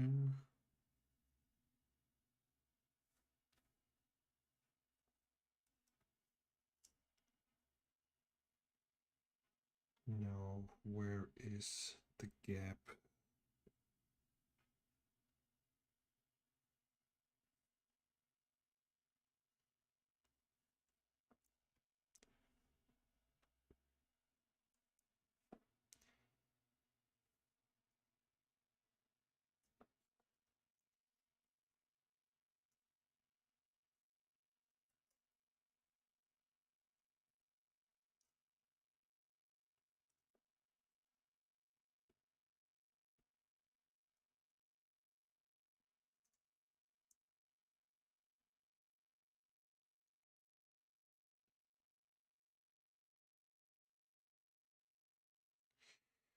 But I'm still open for the textured version. We're gonna see what looks better. So this kind of texture looks also like very nice.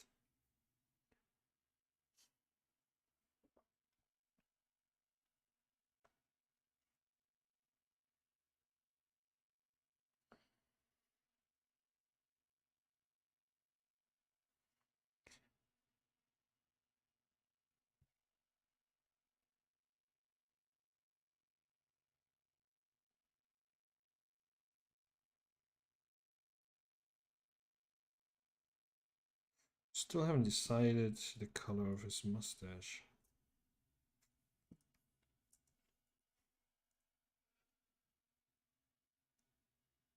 So let's see now, let's color the background. And then we color the board.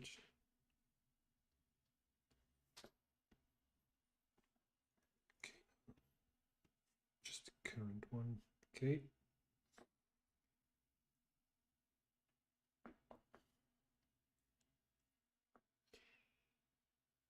So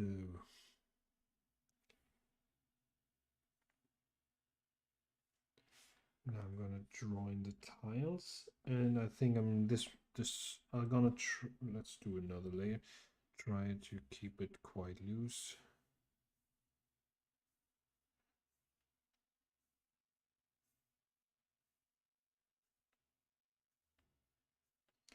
Looks quite thin, but maybe that's a good thing.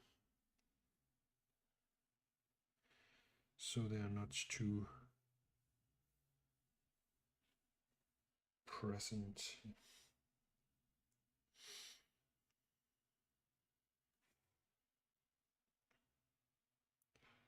Like this background better. Let's continue anyways.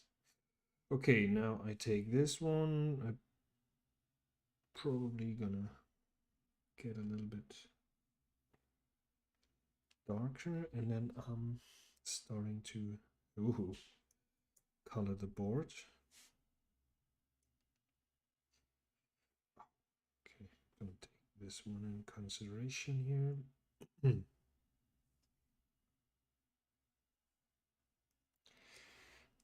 you.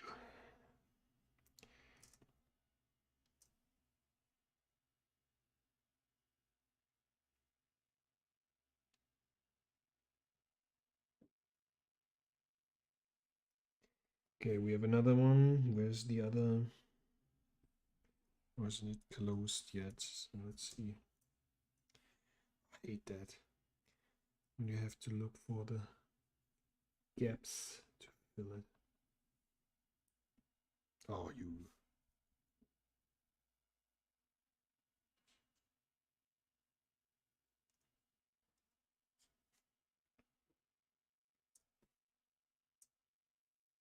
Of course.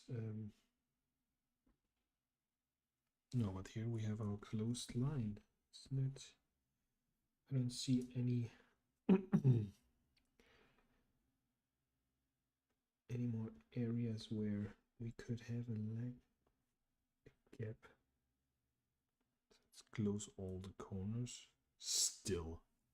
Son of a gun. So now let's separate it. Okay. Oh, this is ridiculous.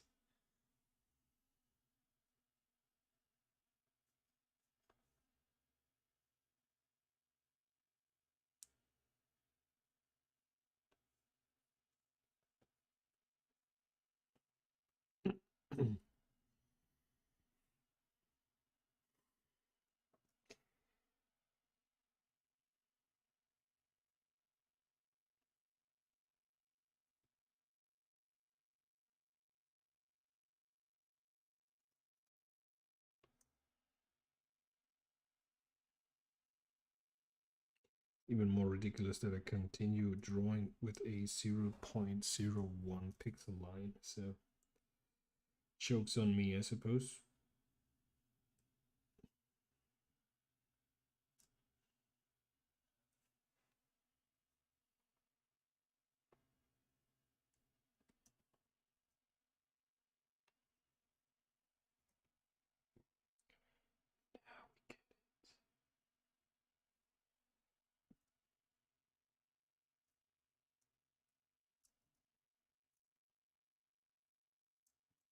Still have to figure out where this is standing on this whole thing here. I think like this, there's some kind of a socket here, like a square, and then there goes a cylinder down, maybe. Anyways,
now I think I want to bring away some hard shadows as we got them on our character here. And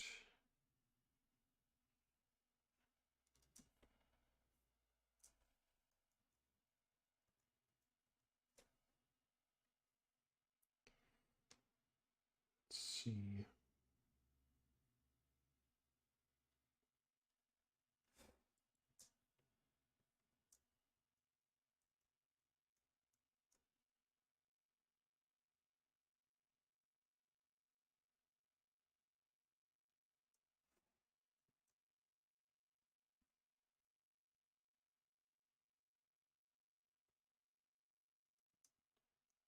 Just to create some volume.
Okay. And I feel like I want to bring in some hard shadow here, cast by the step on top. Let's see. This works.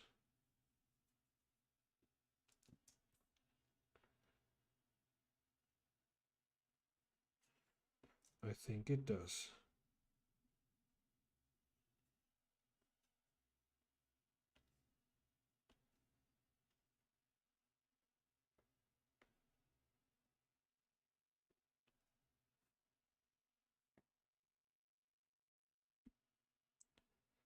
Oi.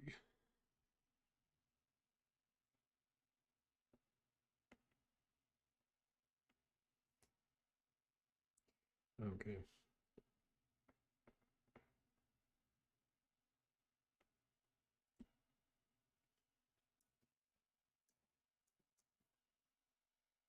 That looks good.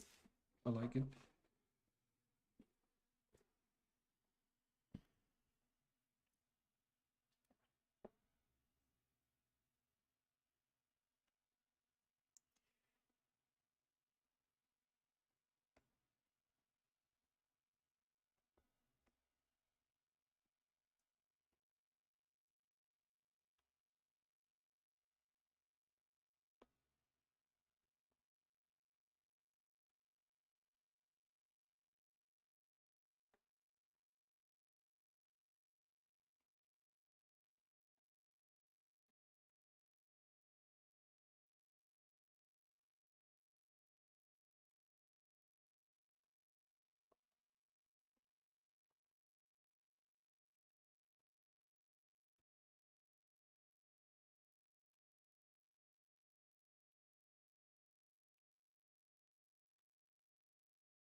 Oh, look at that, the nipples are still green.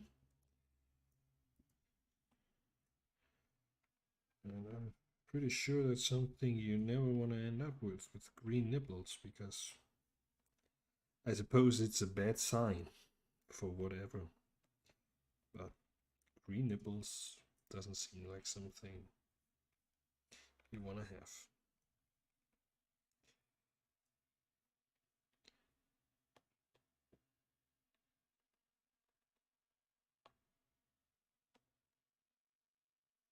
It's not even green, it's turquoise. Even worse. Like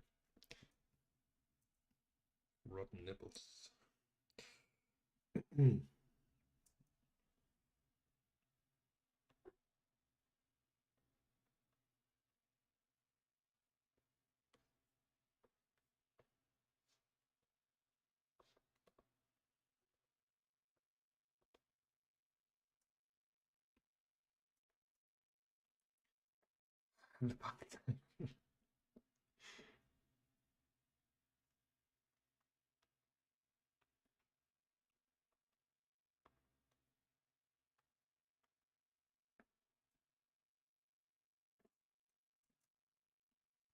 Really like those hard shadows here on the steps. They give like the whole thing such a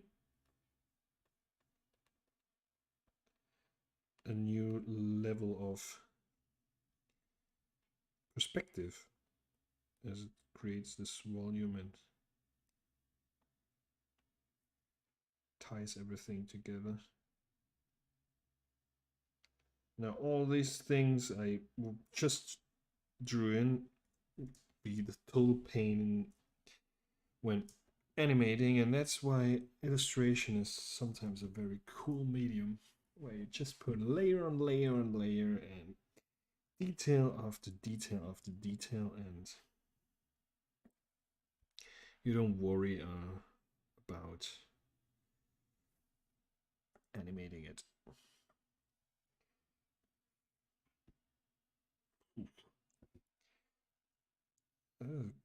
Nice color though.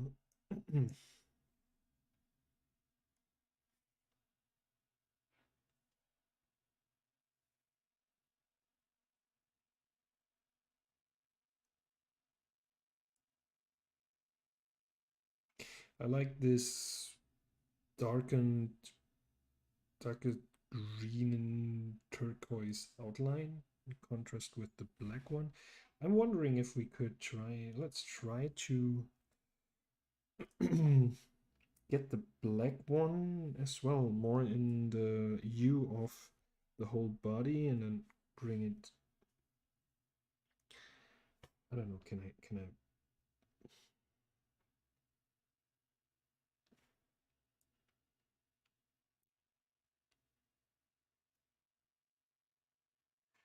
I'm now looking for an option to color all that, like in Photoshop you have the color overlay, but I can also just lock the alpha,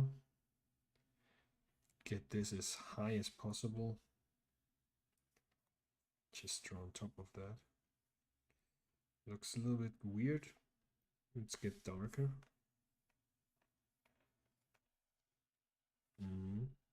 It kind of looks retro, and I think we still have to get this color in here. And let's go, maybe the nipples can be the same color as you.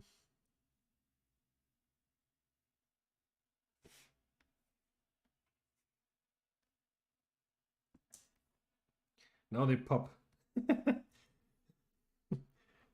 Do you want that? Well, still not really 100% sure about the color. Let's get a little bit darker.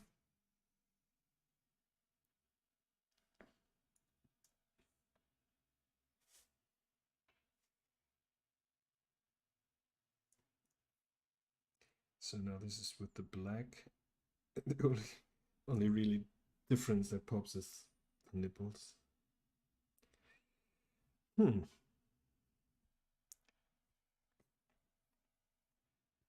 Or maybe why not? I don't think it's bad.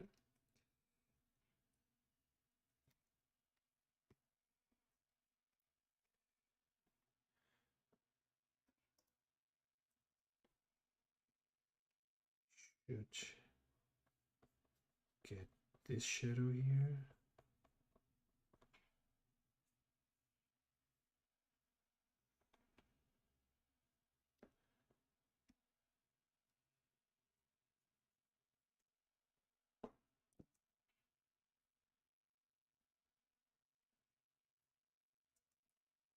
Okay. I think I have a little bit of left. Oh, no, it seems like webcam is frozen again. Oh, by the way, if you want to see the stuff that we did before, check out Started Frame 1 on Instagram. And now let's see what the whole structure beneath. Yeah, let's continue a little bit, but I think I will have to stop streaming in a bit. Ah, no, we got rid of our perspective lines. That could have been helpful now. Here I still have to fill in this little area. Oh, of course. All layers. So over here as well could be all those small details that sum up afterwards. Here we have a shadow.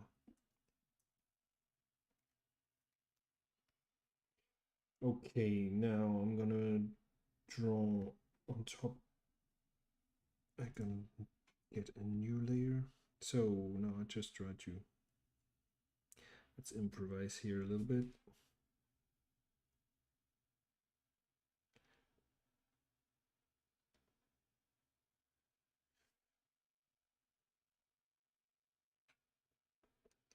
Don't want this to stick out too much.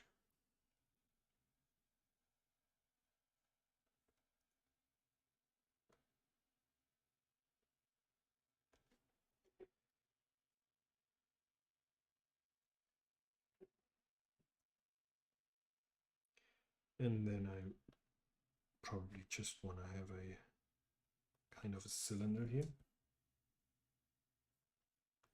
Works. Doesn't look too good is the line.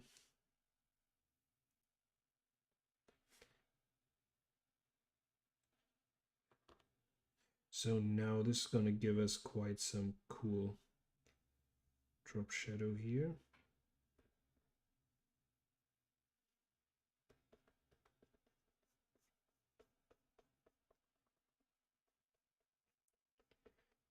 Beneath the board. So, and maybe I wanna, oh, I wanna,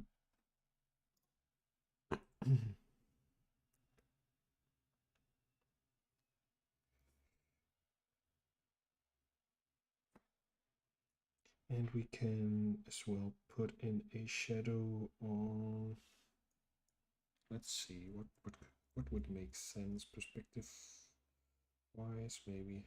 So this is the shadow of this bar here, and here we have maybe another one that looks good. What doesn't look good is the perspective here. It looks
Okay, and this cube here will throw a shadow on our cone here.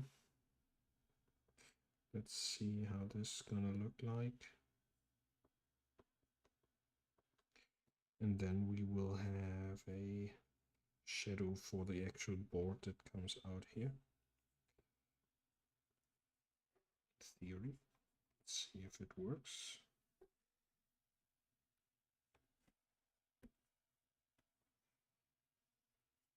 Not all layers, just run this layer.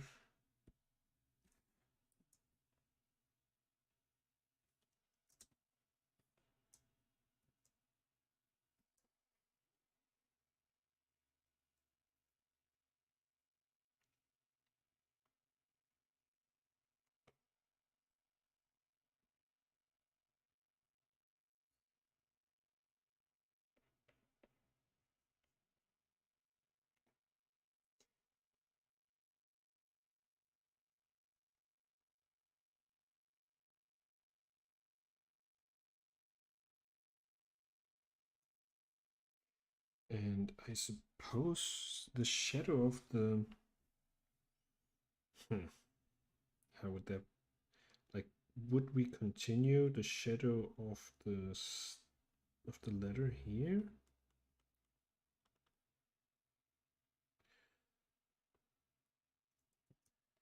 Would help to establish like the round shape of the cone here. Of this cone, no, of the cylinder, sorry. Well, maybe it's a cone, I don't know.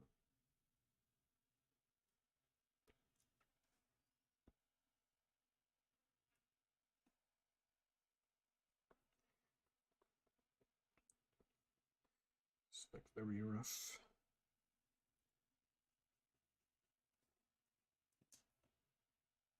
Well, it makes sense, looks good. I buy it. And then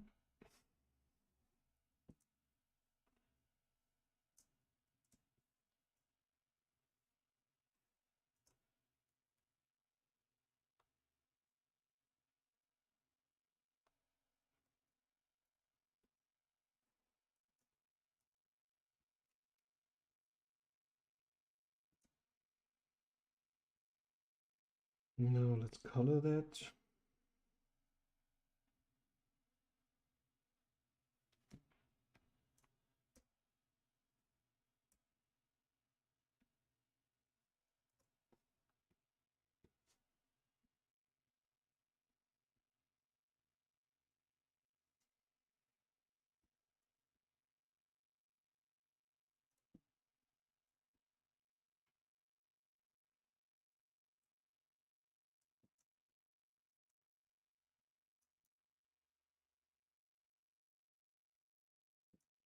All right.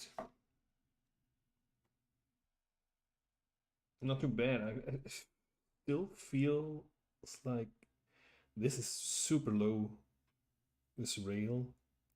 Still feel like perspective wise, he's just standing a little bit ahead of this rail, and therefore it seems too small, but we measured it right. It's science. It can't be wrong. And I think I like it. What we could do now, let's just add a little highlight layer here. And I want to go a little bit warmer, and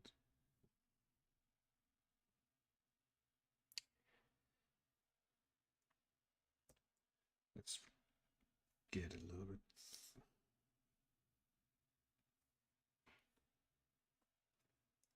Let's make him like a little. Let's make him shiny.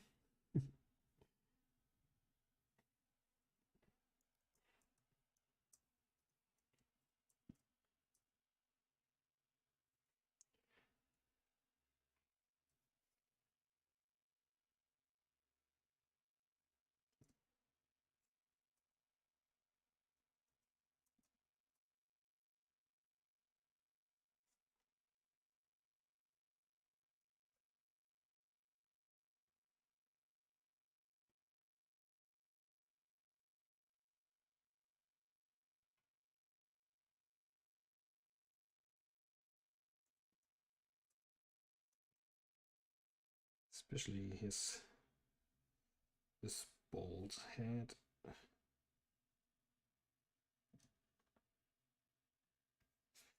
I feel like I also have to put it on this side. Although the light source would come from one direction, but I feel like he's oily and has all this, so he gets as well reflections from the wall or whatever, and therefore on the other side there's also a little bit of a specular light. Now that makes it a little bit more popping. Maybe his huge abs as well.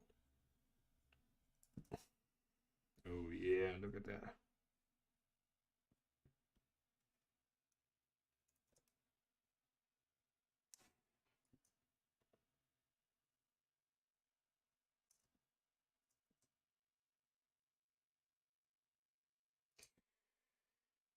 And the same goes with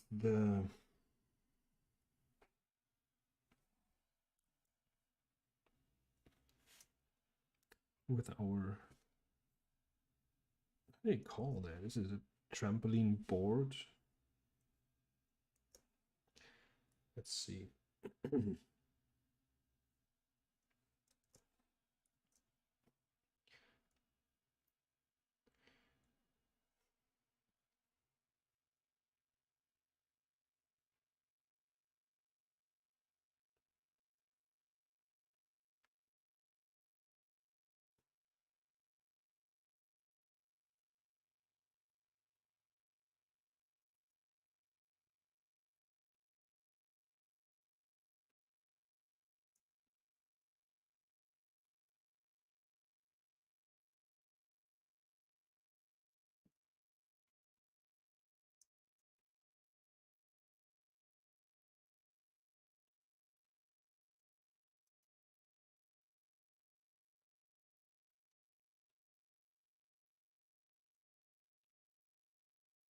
So this rail is supposedly like kind of a shiny metal.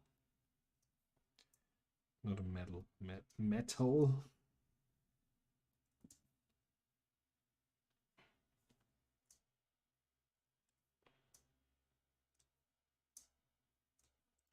So we have hard shadow on the lower side because it's a round volume, and we have a reflection on the other side where the light gonna hit the volume. So this all helps us to establish perspective and depth.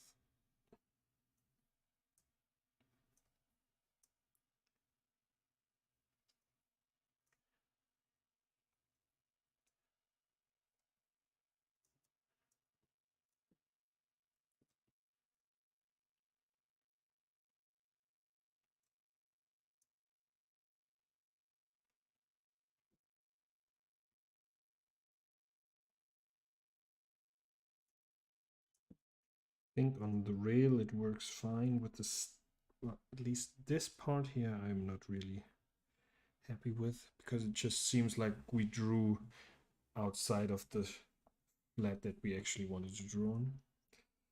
All right. Very subtle. You don't even see it with this zoom out, I suppose, on the rail. What would be cool now is a animation, for example, just if we wanted to have a loop. I want to try something here because I feel.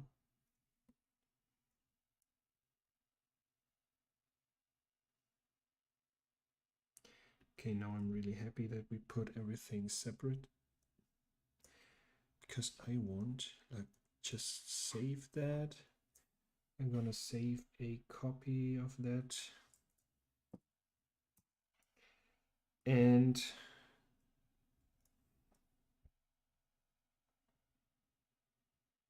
oh, okay. this shadows here. Where are those? Okay, they're here.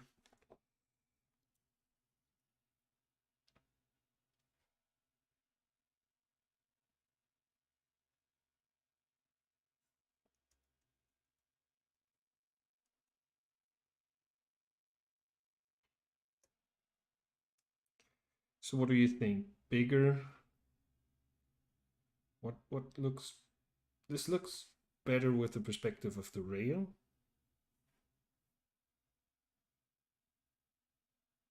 I'm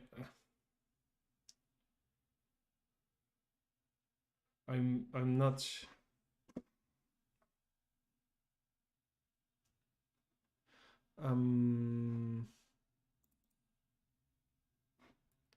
Okay, so my webcam is. Oh, now we're back. So now I'm.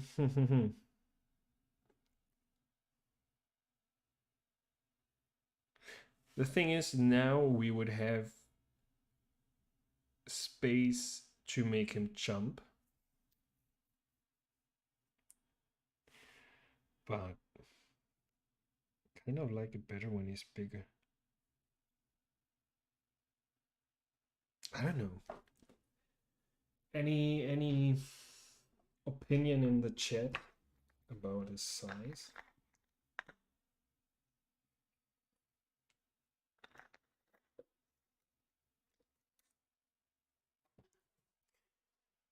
But I really think we got a nice start here with this character. And as I said, like we could now loop it just him jumping with weird poses, whatever. But I also could imagine like having a really cool cinematographic, whatever, with different kind of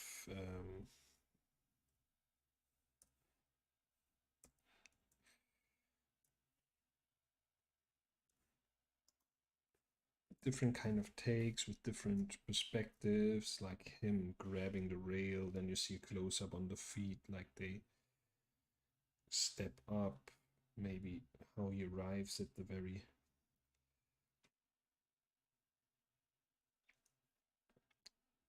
end of the board, gets into position. We will see. Like this is gonna be our next step, and maybe until Monday for the next stream I'm gonna have a few ideas on that. If anybody out there has cool ideas, feel free to share it in the comment section, and so we can develop this little clip together. I would love that. And I would say that's it for today. And I'm really thankful for all of you that joined today, that were that active. Thanks a lot, John, for your input and sharing all your thoughts. Really love that. For all of you who like what I'm doing here and would like to see more, let me know what you want to see in the comment section, or hit me up on whatever medium you think you feel most comfortable with. Consider liking, subscribing, sharing the word, so this could grow, so we can all grow together and learn from each other.